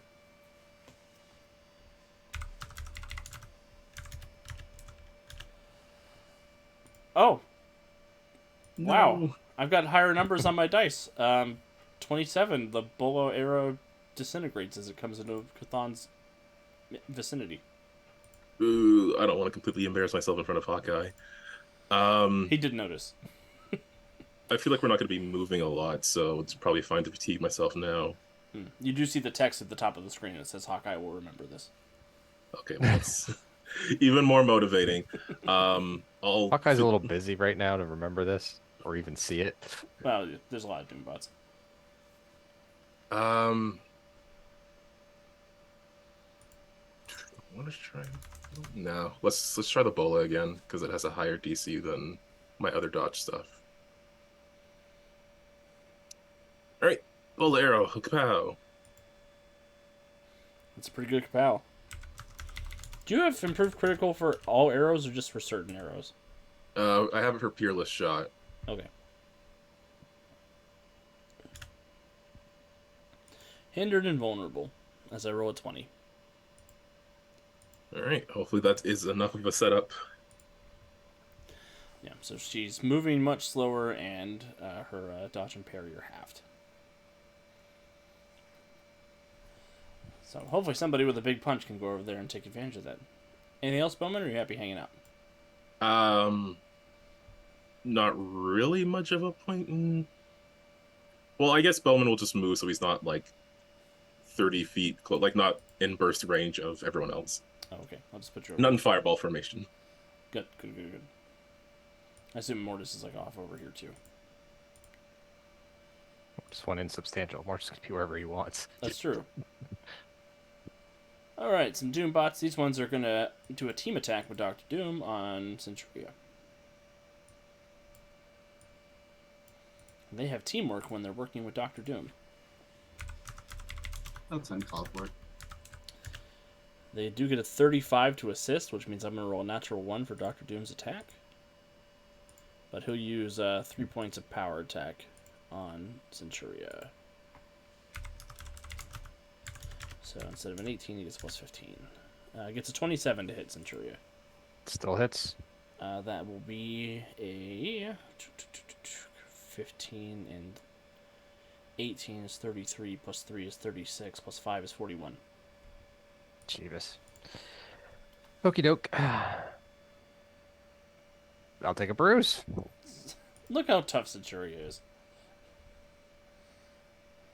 As he surges forward and says, I know not who you people are, but you are between Doom and his objective. Good, says Centuria. With a little nana nana boo boo in there, too. It's the smack across the face, the spit, and look back at him, and then say good. I gotta give you that point, by the way. You hadn't popped it out. Oh no, I didn't give you a point because I You went fatigued myself. fatigued. I'm sorry. You should be able to take it back. Jesus, I completely blanked on the thing that I just did. Take it back now, y'all. I'm sorry about that. It's been a day. I get it. Gen Con prep has been a whole experience for me. I've been supercharging my dice to make sure that they know that they're supposed to roll big numbers. Cthulhu's gonna eat Gator Man, Sounds legit. since Gator Man's right there.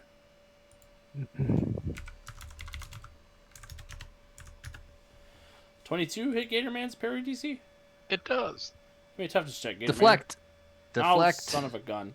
but does it? This doesn't have reflect on it, does it? I don't think so, but I do believe I deflected it. You did Shadow deflect Tail. it. Uh, Wah-wah. nope.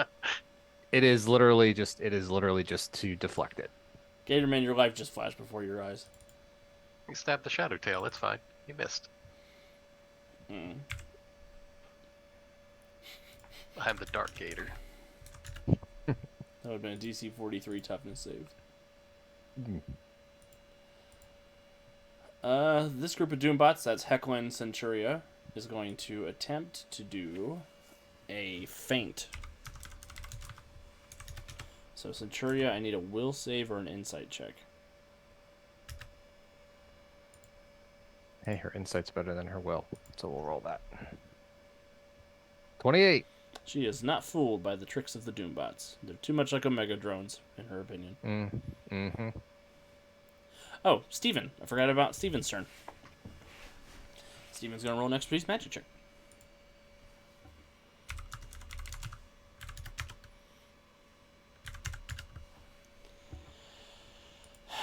Steven's going to spend a hero point to roll that again.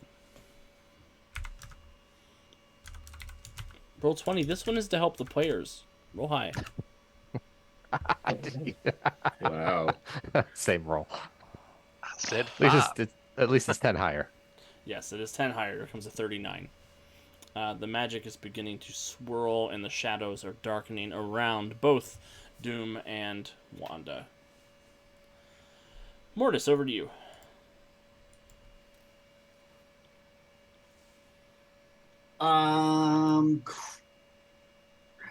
I have no idea what to do.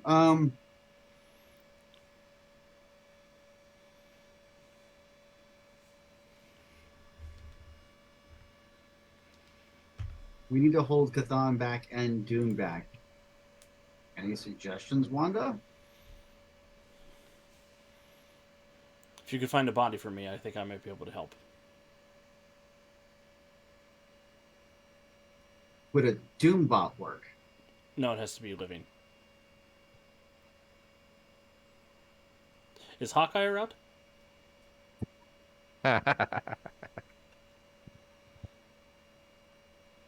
I'm going to glance around for any of the other Avengers that possibly are around. Yeah, Hawkeye. You can see Hawkeye's over there, sort of being beset by Doombots. Iceman is swooping around on his ice platforms. Do I see Wonder Man? Wonder Man is not here. Oh man, sorry, that would have been on brand. That would have been so bad. I don't know what would happen if you put chaos magic into Wonder Man. That sounds bad. Yep. That sounds like putting a bag of holding in a bag of holding. In a portable hole.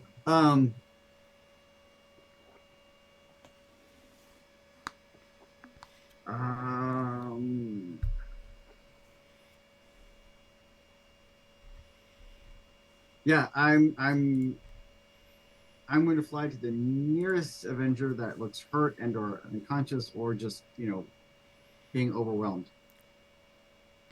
So if that's Hawkeye, then that's Hawkeye. Yeah, it'll be Hawkeye. And do I know his real name? Or do I just know him as Hawkeye? I think you just know him as Hawkeye. I don't think he's introduced himself as Clint yet. Okay. I think he's saving that for when Bowman introduces himself as Fletch. Clint, So never. Clint Bowman. I mean, Do a Clint. muscular bro hug or handshake. One-armed bro hug. Mhm.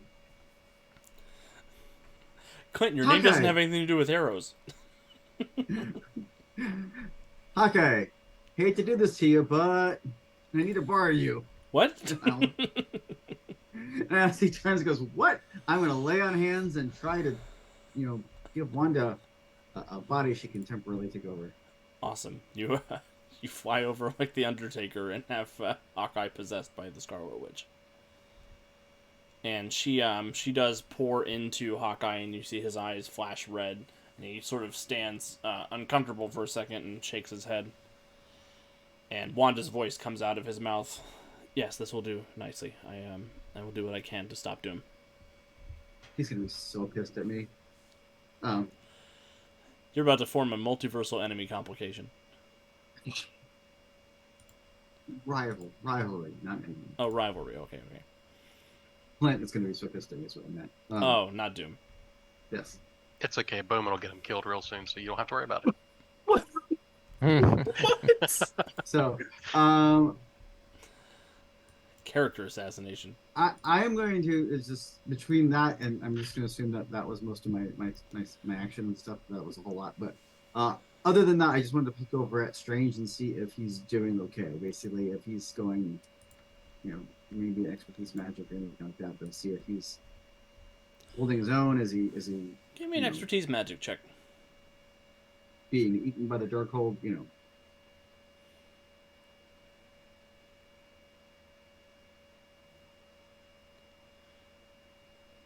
27? You can tell that magic is pouring out of the Darkhold and into him, and it does appear to be having an adverse effect. It looks like it is, the skin on his hands have gone black. There are sort of dark tendrils that are sort of pulling and scraping away at his face, but he seems to have control over the spell. Okay. And And also, I'm just glance over at that, and then other than that, it's, hey, Gem, anything you can do to help, that would be great. And that's pretty much. Not expecting it to answer back, but that's just kind of my action. Awesome. Resonant. All right. Oh, you mean Soul Right. Gem, not Gemma. I thought you were talking Yeah. to Yes. Resonant. He said Gem, not Gemma. I was like, So- oh, what a cute nickname for Gemma. It's truly outrageous. Truly, truly. All right, so let's see here.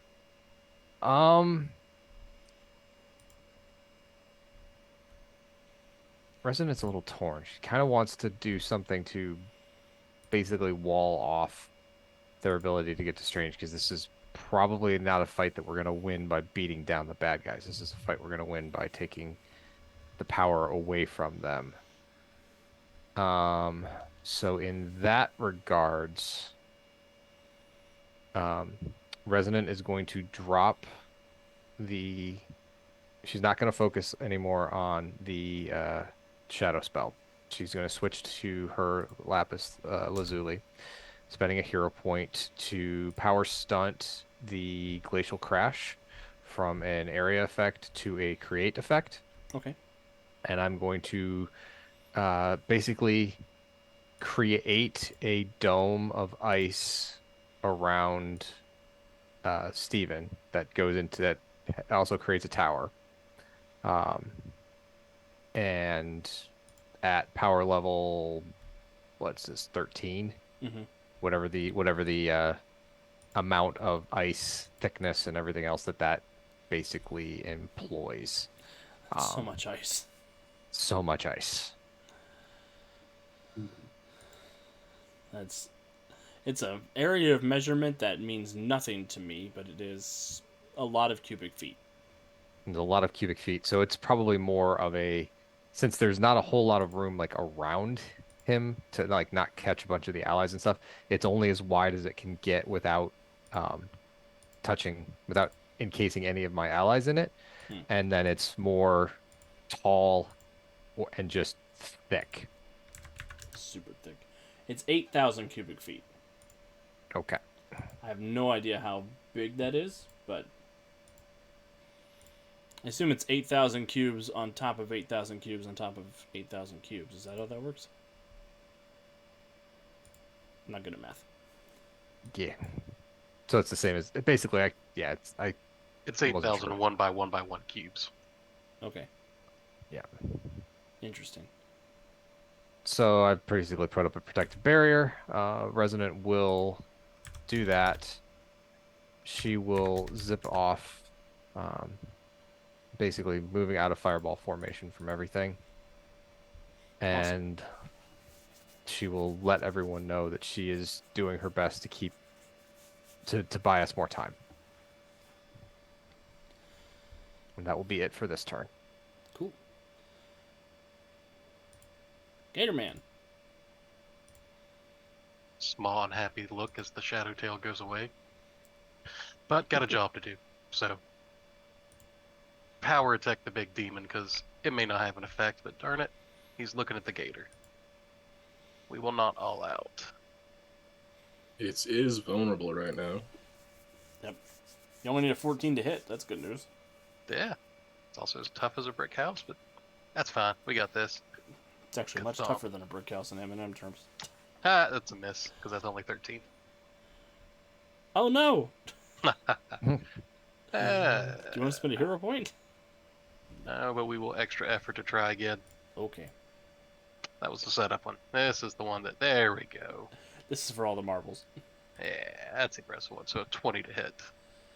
20 will DC hit. 35. Here we go. That's fine. 43. But you I will- have its attention. I'm fine eating up the good rolls for this beast. Thump it with my non-shadow sad tail. Wump. Wump. Wow. Oh Yep. no, this is just my regular gator skin tail. Big ancient demon of legend. I'm a gator. I'm a Come on. gator. I'm on the wrong team. This is Gator Man. Centuria. Centuria has Doom and the Doom bots around her. One's a full set and the other's a 2. That's correct. All right. She will slam her foot to the ground, causing a tremor. Ooh. That's fun. Doombots. Here's the 2 group. Assuming that's dodge. Yep, that'll be dodge. Might be resisted by fortitude though. I Yeah. don't have that on here, so I can't tell. Okay. Maybe. Let me check.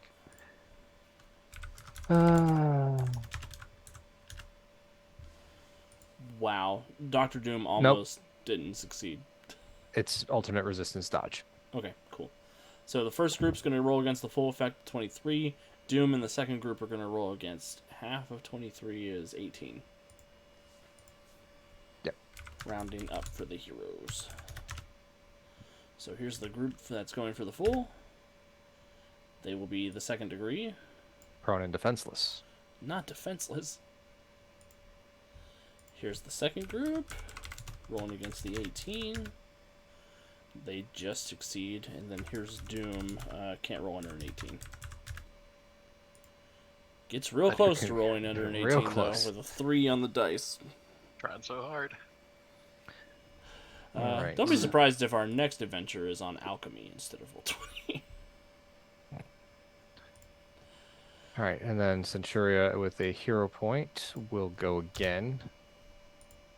And the stomp of the foot turns into a flip around and slam into the ground again with a ground strike.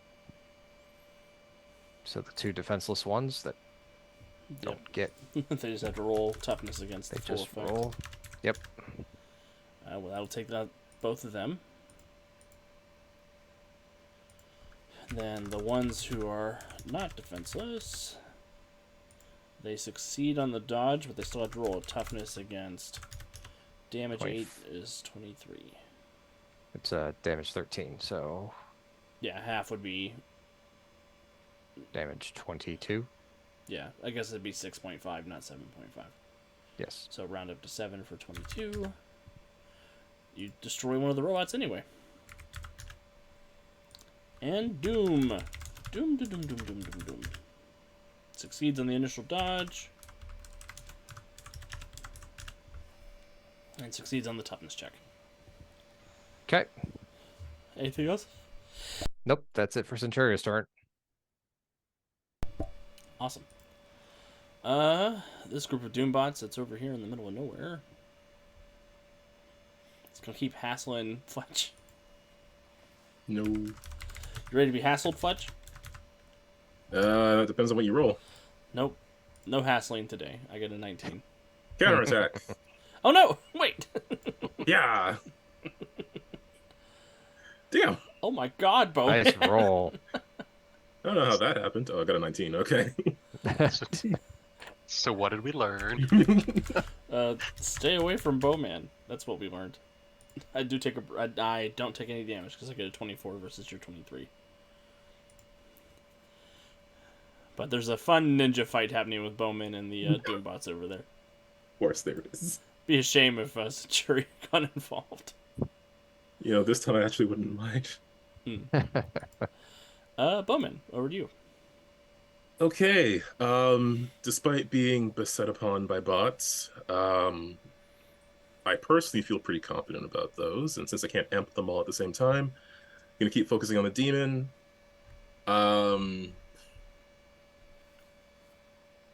Yeah, let's see if this works. I'm going to power attack with an electro arrow. So I'll reduce my attack bonus by 5 and increase my effect by 5. Hopefully still hit with a 23. 23 will hit. And then 28 for the DC of the effects. And who is this against? I was gonna aim it at. It was a little silly, but yeah, Cathonda. Cathonda. It might work. But Cathonda ain't got a motor in the back of her Honda. I don't know how high fortitude. How high the fortitude is, but we'll see. We'll succeed with a 26 versus the 23. Oh, I was So dazed. 28 because he power attacked it. Oh, Yeah. that's right. That's the first degree then. Dazed for Cathonda. Nice. Don't read thunder. I should have gone with the frost arrow. Yeah, that's fine. Anything else, Bowen? Or are you happy plinking off arrows? Yeah, I'll stay here. I want those bots to keep attacking me because that's gonna give me opportunities to counter strike. Assuming that's what they do. I don't know if they're gonna go wander off instead. If they back up and shoot at you, do they get the counter strike? Or is it only for melee combatants? I guess we'll find out. No, it would only be for melee. I mean, they don't know.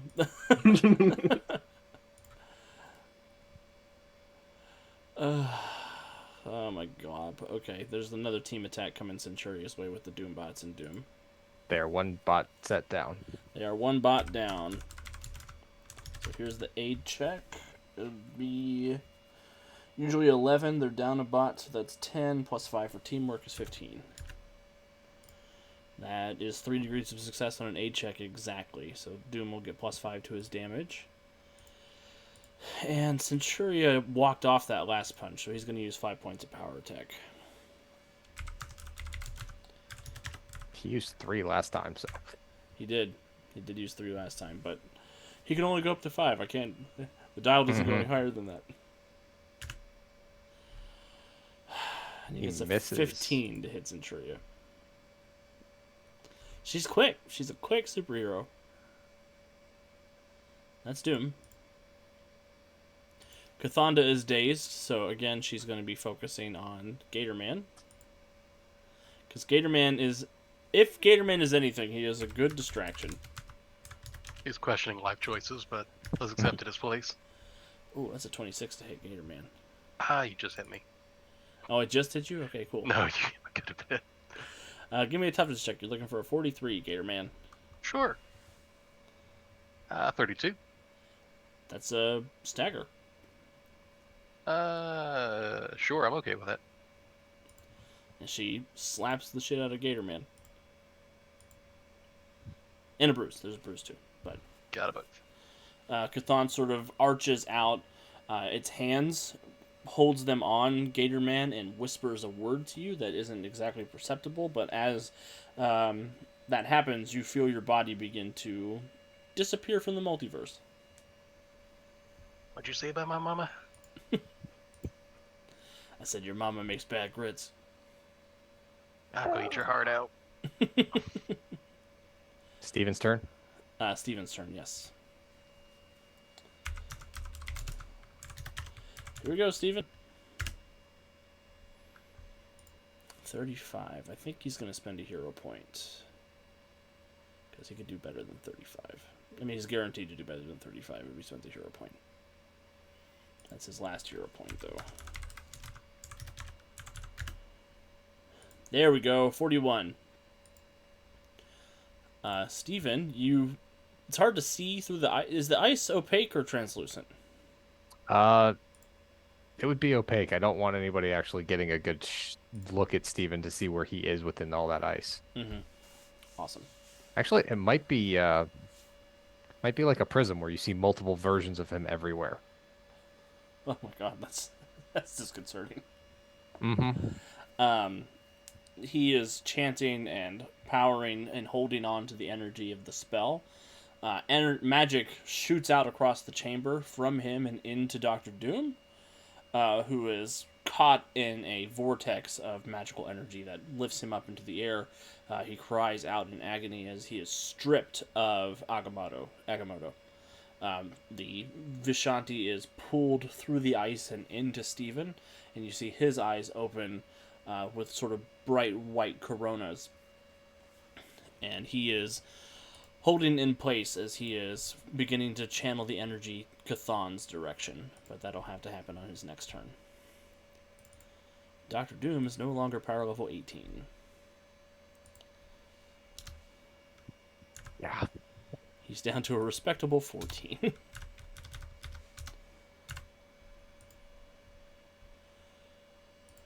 Mortis. Will you roll a d20 for me? Will I? Sure. You have me concerned? Yes. Good. Oh, I can't roll this on my dice on my desk, I don't think. 13. Lucky 13. Lucky Yeah. 13. Lucky 13, huh? This is going to be a Norse Foundry dice roll. With our handy dandy GM d20s that Eric sent over to us. I have one of these for Jonesy and Deuce to hand to Gen Con next week. Woohoo! And I've got one for Aaron I've got to take over to his house, and Wiki I've got to take over to her house.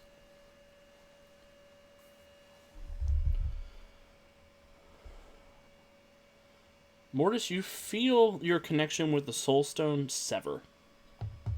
No. And the two Infinity Stones that were knocked into each other and were sort of channeling energy back and forth, you see there's a flash of emerald light as the orange Soul Stone is shattered by the effects of whatever the Time Stone is doing.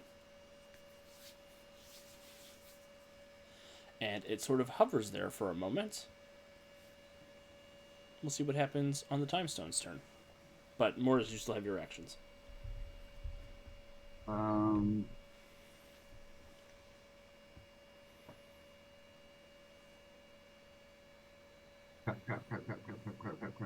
Crap. I'm gonna be excessively stupid. Okay. So, what I want to do, let's see if this happens. I want to grab hold of the Time Stone, and by way of the crossroads, get as far away from here as I can to drop off the Time Stone someplace else. Intriguing. I don't trust it being here. I have no idea what you're talking about.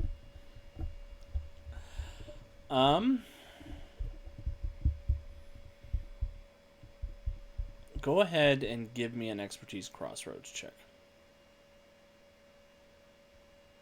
That's the thing Mortis has. It is. Oh, that's only a 14. But wait, Mortis has a hero point, Mortis does have a hero point. and this seems like something that needs to be heroically done. So I will use my last hero point to reroll this. Excellent.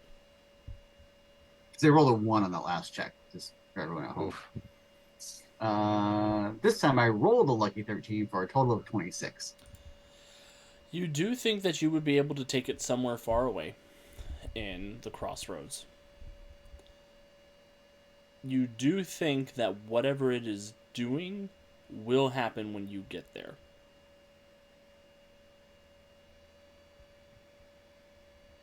And it is up to you if you want to take it to there and have it do what it does while you're there by yourself. Mortis is able to make that decision. Given what's at stake here, Mortis will grab the soul stone and say, "Forgive me, Nick," and make the leap. Okay. Dr. Sam Beckett was never heard from again.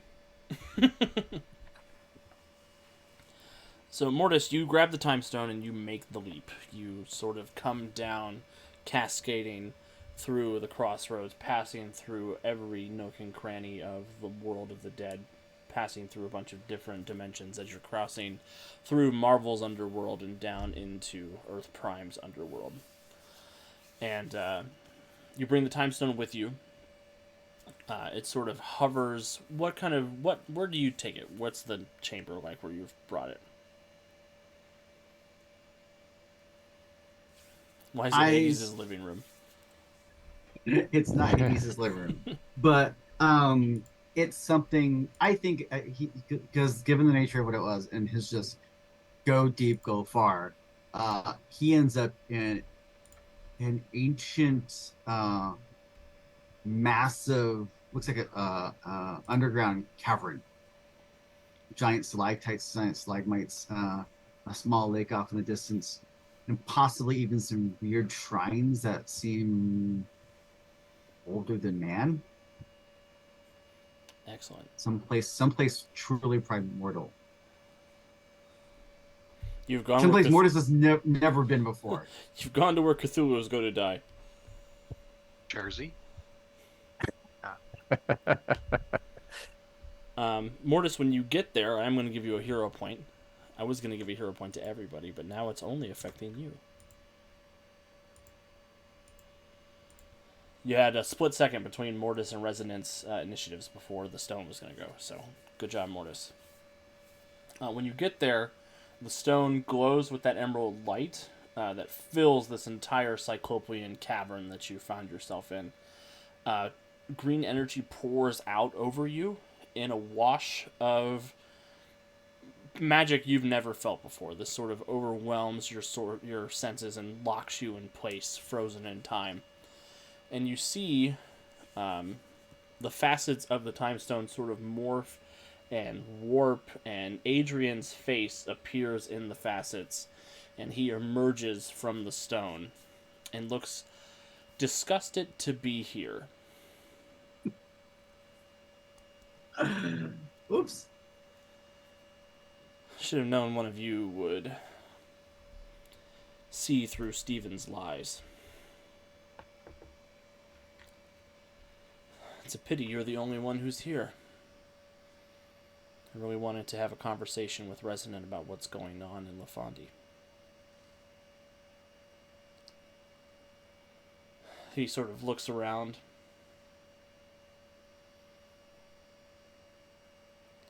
I sense we're no longer on the earth I needed to be.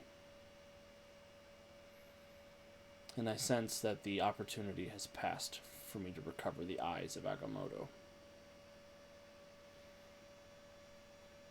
And he walks up to your frozen form, Derek.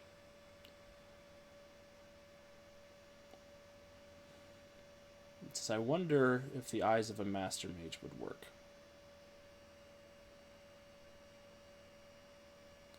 And Mortis, I need you to roll an initiative check.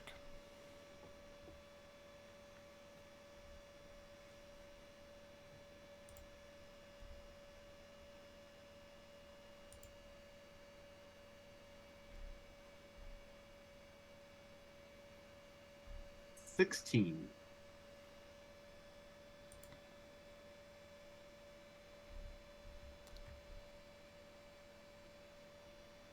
You happy with the 16? Doesn't matter if I'm happy with the 16 or not. I'm You do have one I'm hero not sure. point. Oh, I do. I thought I used them all with that last. You got unit, one but- for being frozen in time by Oh. Adrian. Well, I will. I'm not excessively happy with that 16, so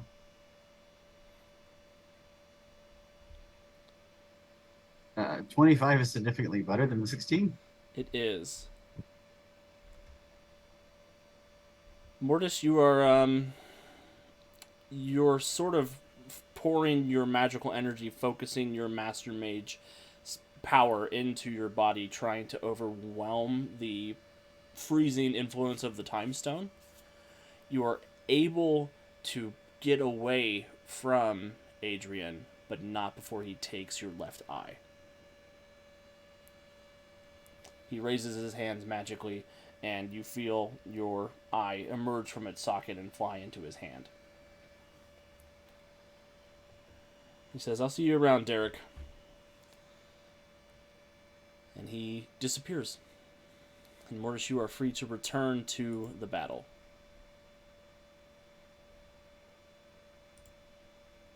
Okay. Resonant. All right.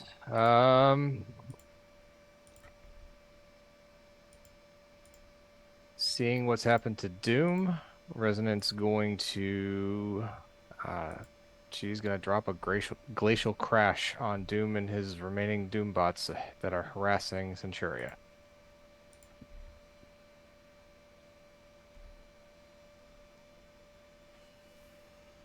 So, dodge save, DC 23.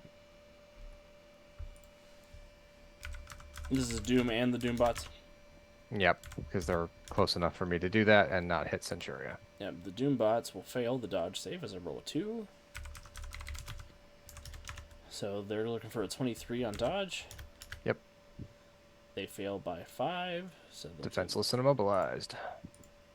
Oh, I guess I should say they're minions. They suffer the worst degree of the effect anyway. Yep. And Doom. Doom. Fails the initial dodge save. Succeeds Just on the beats second it. dodge save. Just barely beats it. All right. Tendrils of ice creep up the Doom bots and basically worm their way through their circuitry and freeze them solid.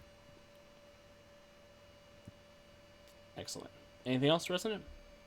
Nope, that's gonna do it. Gatorman.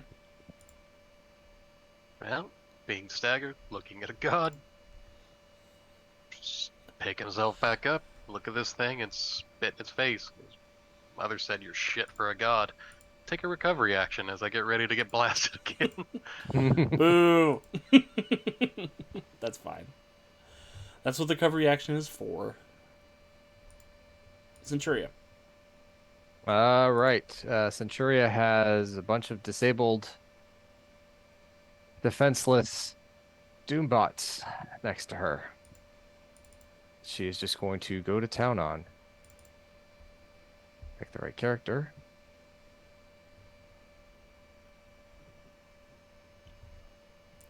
I'm not even going to roll a toughness save for that. Yeah. Crunch Doombot. Crunch the Doombot. Take down. Yes. Crunch the Doombot. Wow. I don't know how. I think Kat is maybe channeling this from the future. Well, the first one, yeah. The first one was a 17, but improved crit. Right. All right. And then she has a takedown action left because she's taken down 2 minions, so she can spin that into Doom, correct? That's a home rule, yes. Okay. Rules is written, you're not allowed. You have to stop when you don't have any more minions to attack. Okay. I've been doing that wrong for 11 years, but that's okay. Gotcha. Centuria will just hammer off on Doom. Nope. There's the 2. There's the 6. So Centuria comes flying in, smashes 6 Doombots, saves Fletch from the ninja fight he's in the middle of. She's not even here. Bowman. Flip. Boom. Okay. Oof, I do have a few options here, but I feel like, I mean, I don't know if I would describe Doom as handled, but more so than Chthon for sure. Again, Well, just pick your favorite Doombot. They're all gone. Gonna keep focusing on Chthonda, and I will fire let's go with a frost arrow Excellent. and see how things. Oh, is Chthon still vulnerable? Yes. Okay. Power attack then. And frost arrow is not on my sheets. Okay. Apparently that didn't import. It is the same DC as my electro arrow though. Oh, okay. It's a decent. And it's also a single target, so. Okay. So I'll just roll the same Yeah, that's fine. attack because their attack bonuses are the same as well.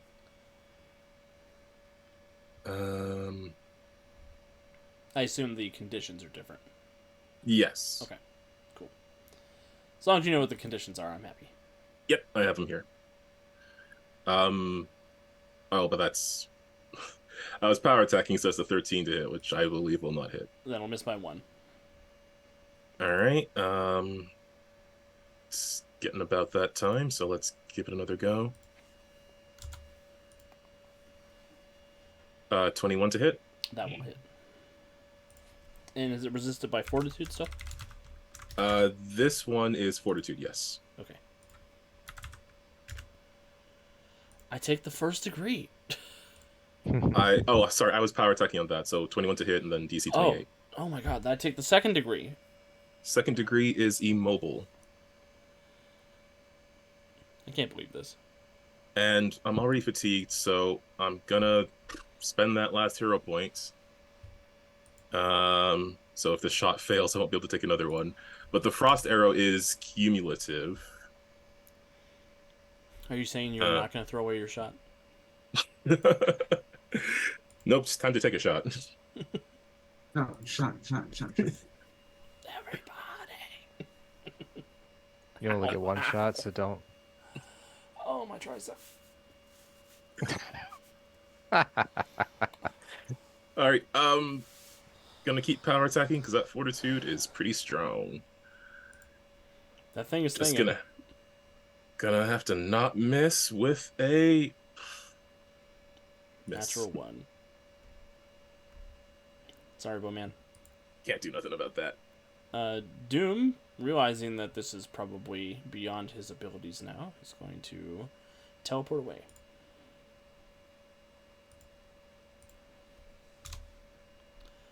And then Steven's turn. Steven and Wanda's turn. Wanda's I was gonna say I have a question about what Scarlet Hawkeye is doing, or yes, Scarlet Hawkeye is actually going to be assisting Steven with the pull Chthon back into the Dark Dimension, or back into the realm of chaos, wherever Chthon usually stays. go home. Yeah, she's going to cast Yeah. ET Go Home. Bad deity, go home. So Wanda rolls her expertise magic. She gets a +5 circumstance bonus for being the Scarlet Witch. That is enough to give a +5 to Steven's roll, even though I rolled a natural 1. So he'll get a +5 to his roll, so he'll be up to a +30 now. And that is enough to shunt Chthon back into the Dark Dimension. Which is perfect, because this is right when Mortis returns, as we drop out of combat. Mortis comes teleporting back in. I'm assuming it's as he comes telling me because I'm assuming having my eye ripped out hurts. So Yeah, he did Mortis not will do come the in. he did not do the fun. It's magic. It doesn't hurt spell. Mortis will literally come in like a poof, like he normally does, kind of appear as screaming, and then will drop unconscious on the ground from shock and that everything will else. that will draw both the attention of Centuria and Resonant, who will rush over. I'm assuming he landed face down. That makes sense to me.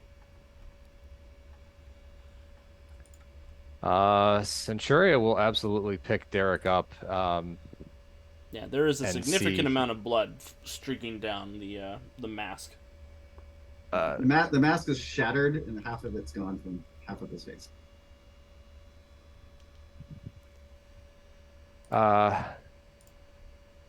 Resident will see that and kind of she'll look horrified. Centuria and Resident probably look at each other with a look of horror on their faces, and Resident will get down on her knees and start pulling on the power for Malachite for healing. Now, it is persistent and restorative, Alex. It is. So, just FYI. I'm assuming there will be shenanigans here, but I will roll the healing check, which is a 27. You have successfully healed the most of the damage that Mortis has sustained. But not the eye. The eye appears to be a null zone where magic is unable to work. It appears that the magic, whatever part of Mortis was magically in his head, has been ripped out of that specific area and left as sort of a salted dead zone in your mystical sense. Okay. She'll put her hands to her mouth when she's done. And she'll look at Derek. I can't bring the eye back. What happened? Where did you go?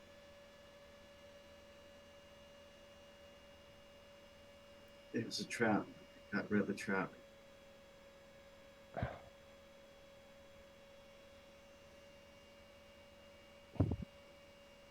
Centuria will probably slug him in the shoulder harder than she Snap. means to. Knock him out again. Bonk. No, Centurion, my body is made of human. She would probably pull the punch enough to not hurt him, but it's the you stupid idiot punch. Cat's never gonna leave again. She's gonna be so mad. I don't think we Oh, should. God. I don't think we should tell her until the beginning of next episode. As if she's not going to watch this. Hmm. That's true. If got- she doesn't watch it, don't say anything. But if she watches it, we'll know. We'll got know. time. Yep, we'll know. Hmm. I'll get a message in the middle of the night. Yes, you will. You what? You bitch! Hawkeye, do you have an infirmary here? Luckily, you're going out of town next week, so she won't be able to kill you. It's true. It's true. I've prolonged my I don't know. existence. I think there's a couple of days where she's home and Alex is still home, so I don't think he's safe. Oh, Just gonna wait till he comes back and be in his room like a evil supervillain. Turn around in his chair. Welcome back, Alex. this assassination attempt has been brought to you by Secret Lab. Just with the stream VOD on your screen already. Yeah.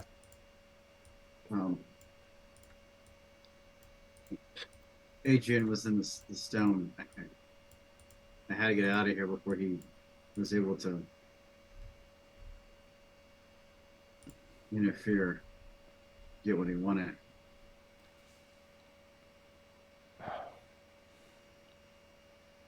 Resident will slap the floor of the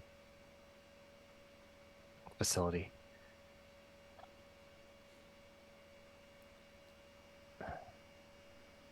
How did I know?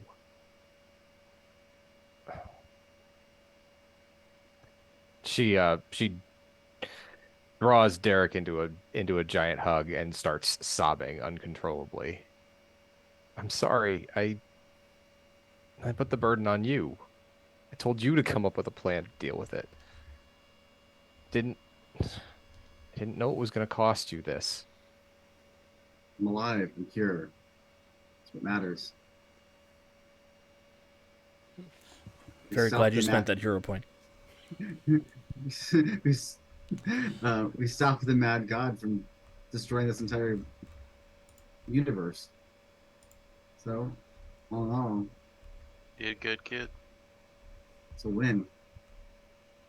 Mostly.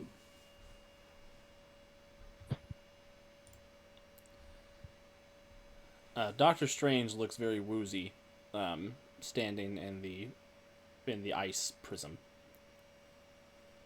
Yeah, that's not melting anytime soon. You He need to- he has closed the book, but he does look like that took a lot out of him. You need to help Steven, and I need to help Wanda. And Bowman needs to help Hawkeye. I mean, yes. Bowman actually was wondering if there was an infirmary we could move Mortis and any other injured heroes to, so they're not lying on the floor. Wanda Hawkeye will look around, shrug her shoulders. I don't know. Let's see if I can get you home. She nods. I would like to return to my body, please. Sure, Hawkeye's gonna be mad that we kind of borrowed him without permission, but I grab hold of Wanda's hand and I place my other hand on Scarlet Witch's body, and I will attempt to use the soul ball and shunt her back. Excellent. Yeah, you're able to make the bridge, and she's able to wake up in her body, and Hawkeye immediately drops back into whatever attack he was doing before he got possessed. Oh, Is that a diamond arrow? did we win? And Yeah, we got it. He looks down at Scarlet Witch, and he runs over and wraps his arms around her neck. Not in a choking way, in a hugging way. Why'd you have to go and break all of reality? Again, some more. Mortis will pull his cowl farther down to help try to cover up that side of his face.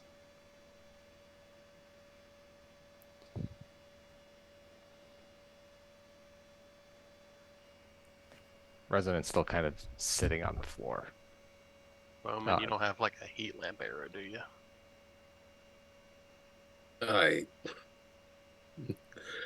No, I left that one at home. I'm just gonna start chipping away at the ice. Tick, tick, tick, tick. Resonant can't dispel it? She can, yes, Oh. but she's kind of not in a state to Hmm, do that that's at the fair. moment. That's fair. Will an acid arrow help? Yeah, but Gatorman's able to break open. Okay. It's thick, but he's able to move enough to get into where the Stephen Strange caramel filling is. Meiji chocolatey center. How many looks does How many licks does it take to get to the center of an icy pop? I never made it without biting. One, The world two. will never know because you get brain freeze before you get to the end. One, two, Bastani. Motto. Pick up the mage and the book. Walk him out. Yeah, he's sort of leaning heavily on you, Gatorman. You see that his hands are completely black and necrotic. He's not able to move them. It looks like whatever accident he was in before has sort of reasserted itself, and his fingers are gnarled and bent in a lot of unnatural ways. And a lot of his skin has been peeled away. They're sort of log dripping of black ichor. He looks up at Resonant. He says, I saw something in my vision. I saw...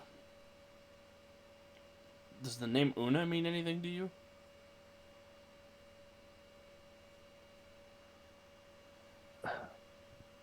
She nods. She's still trying. She's still trying to fight back the tears. I saw Una was in a land of gemstones.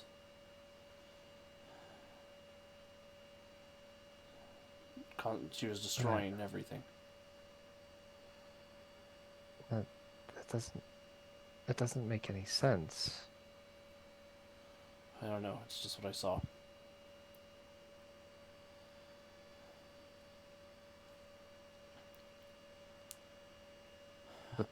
The book showed you that? Agamotto showed it to me before he departed back to the realm of the Vishanti.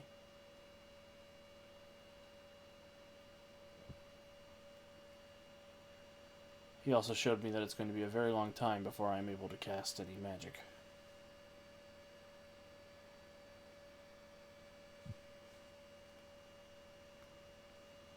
And I might never be able to do it safely again.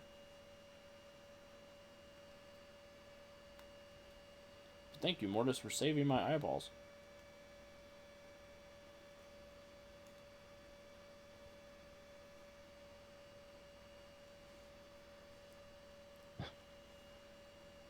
Did he show you anything else? There were heroes there in that other realm. Young women, and they were empowered by your gemstones. Resident is very confused. I don't think this is where you originally come from. I think it's a multiversal trip. They were fending her off, but they need help. And Adrian has plans to go there to get something. He didn't taunt me when he appeared in the underworld. It's a thing about wanting to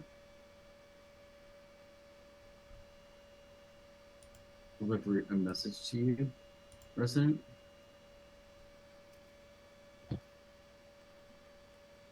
Did he tell you what it was?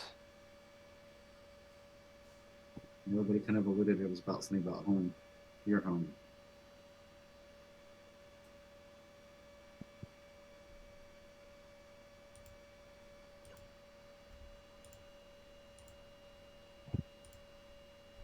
That doesn't...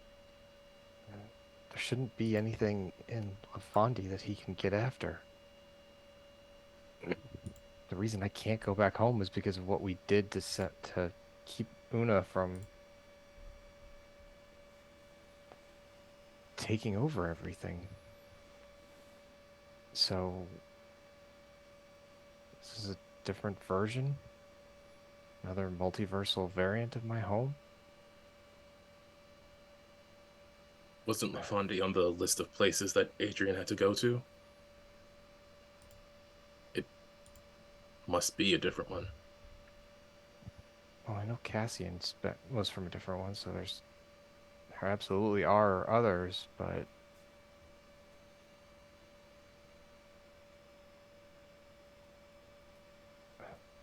Your ward, he's from this place? I don't know. He never mentioned anything about heroes empowered by my gems. May have happened after his departure. We're just talking about the difference in multiversal worlds. I don't know enough about it to tell him, but he wondered if time could move differently from one to the other, and well, at least we know that was the truth. But I don't know.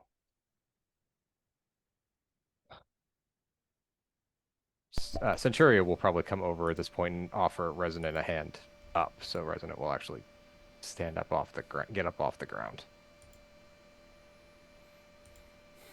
I think we all need to return to the Nexus point and figure out. Battle's over, but the war's not won. So Let's figure out the next place, and this time we'll get our hands on him.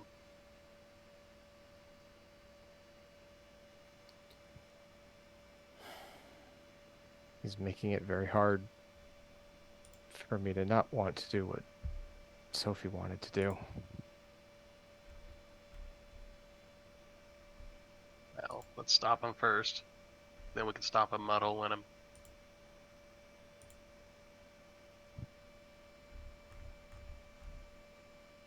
I need you all to promise me something, though. What is it? Don't let me go down the path that Sophie wanted to. Okay? Stop me if that starts to happen. Sophie was on her own. She didn't have us. We won't let that happen. Get out of line, I'll give you some more gumbo. I'll straighten you up.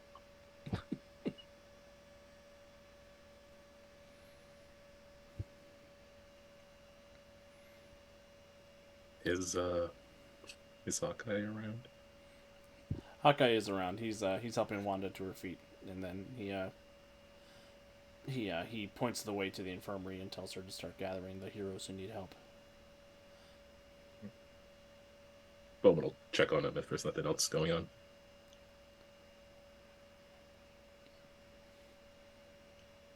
Well, Bowman, I if think you did a pretty good job saving our world. Yeah, I'm just sorry we couldn't fix more. That you already lost so many. Yeah, the time stone might have been handy for that, but if it doesn't sound like it was a tool for us in the first place. No, we don't really get do-overs that often in this line of work. Well, I owe you a world saved. And then when I come to save your world, I make sure I do it before everybody gets killed. You know, I'll settle for some mysterious metals from another dimension. Yeah, I think we can arrange something like that. And he'll head over to the quiver rack that he has set up over in his corner of the facility, and he'll pull out a couple of adamantium arrows. He'll hand you a couple of these small cylinders of this sort of clear red liquid, and a couple of silver discs that have blue and red sort of symbols in the middle of them.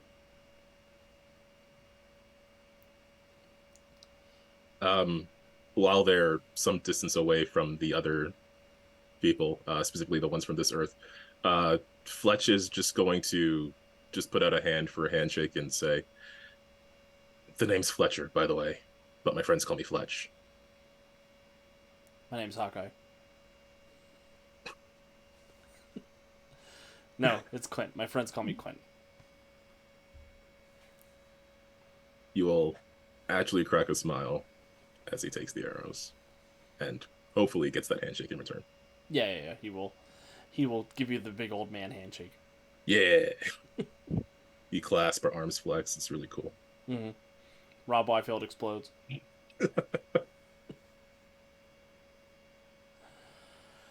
Mortis is eyeing the Darkhold with one good eye. Oh, you want it? Here. We'll take Strange to the back. No, don't take the Darkhold. It's bad news. You can't stop me, neither. Well, yeah, I think that as our heroes are making their way back to the Nerian Nexus, I think Kat's going to want to be part of this conversation. So, I say we end things here this week. Thank you, everybody who came out here and spent some time with us this evening. We really appreciate the support, especially Eric throwing us a subscription. That's always awesome. Thank you, Jonesy, for renewing yours as well. As for news around the network, Friday we have a new episode of Heroes of Tomorrow coming out, and I believe we have a blog post this Thursday as well in the queue, which is great. It's all about the Gemstars, who are a group of heroes that we might be seeing on our show soon. TM. Tuesday, I believe the Gemstars are also back for streaming. Is that right, Calvin? Yeah, I think we're on until the finale at this Okay. point. Cool. On until the finale, which is going to be banana pancakes. I won't say more about what I know, but it's gonna be a good time. Wiki and I are working up some real good sauce. We Peak drama with will a side of Alex. right. We will be off this next Wednesday because Jonesy, Kevin, and I will all be at Gen Con. So if you are signed up for our events, please, we're excited to play with you. If you're not, please come up and say hi. Jonesy and I will be at the Green Ronin booth when we're not running our games, which is booth 801. And Kevin's running some fun stuff. And yeah, it's just going to be a really nice convention. We'll be back officially on August 8th? August 9th. August 9th. I want to give everybody a chance to say goodbye and plug anything they want to plug, and we'll get out of here, starting with Jonesy. Hey, thanks everyone for tuning in tonight. Apparently Mortis needs to go, shopping for fabulous little eye patches to go with his fabulous little outfit now. Flynn is going to be so and- jealous. As he's going to cosplay as Nick Fury. Thanks for tuning in. And for those going to Gen Con, if you're interested, there's still a couple slots open for my Fantasy Age of Interested in running on Friday night and Saturday. So with that, I will turn it over to Calvin. All right. Yeah, this was really fun. I'm glad Hawkeye lived. Bowman has a fellow archer friend in the multiverse now, who I'm sure nothing bad will happen to. Start playing What's Up Danger for the Bowverse crossover. Into the Bowverse. I want it. Yeah, we got to meet Green Arrow, and we'll see what happens from there. So yeah, definitely stick around to see if that actually turns out the way I want it to. And also please come by and check out Gemstars because apparently there's a lot that's going to be going down. And considering what happened like last time and the time before that, it's got to be a lot. Also, if you're on YouTube, please check out the Win with Dice channel where we have weekly gaming streams and tabletop RPG podcasts. Lots of fun and scary stuff going on in those gaming streams. So yeah, come check them out. And with that, I'll pass it to Andy. Everyone, thank you so much for joining us tonight for our superhero shenanigans. We really appreciate the support, whether you're doing this live or doing this via YouTube or even video on demand. Anything you do, any awareness that you spread for us, our small little corner of the streaming universe does a lot to help this channel. So we really do appreciate it. Come back in 2 weeks when we get to deal with more fallout for this and see Kat's reactions to everything that just happened. So yeah, that'll be fun. And with that, we'll pass it over to Kevin. As everyone said, thank you so much for watching. However you do, we appreciate you being there. Thank you to our Patreons for helping to keep us doing this fun thing. Thank you to Norse Foundry. Again, USP Norse. Use the code, save yourself 10%. Get some awesome dice that'll roll a lot better than Roll20 did for us. So if you do make it to Gen Con, please feel free to come say hi, throw things at us, tell us how great we are, how terrible we are. We'd love to see you. If you make it into my game, I'm running Mutants and Masterminds, and most importantly, there are no speedsters at the table. Why?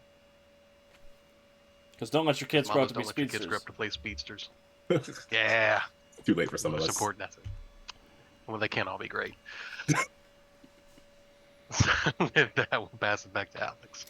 Another thing, if you are a writer and you're a member of our community, if you sign up for our Patreon, we are putting together a team to work on National Novel Writing Month. So that's going to be one of the perks for Patreon. If you want to be part of that team, it'll be encouragement, it'll be assistance for outlining and accountability, all sorts of fun writing stuff for National Novel Writing Month, which was in November. So we're going to start putting the team together. We're going to get together and discuss what projects we want to work on sometime after Gen Con. But yeah, it'd be fun. So that is over at patreon.com/Untold Stories Project. Until then, thank you for tuning in. Please be good to yourself. Find some time to play a game and be good people. We will see you next time. Same bad time, same bad channel. I almost missed it. Time Stone pun.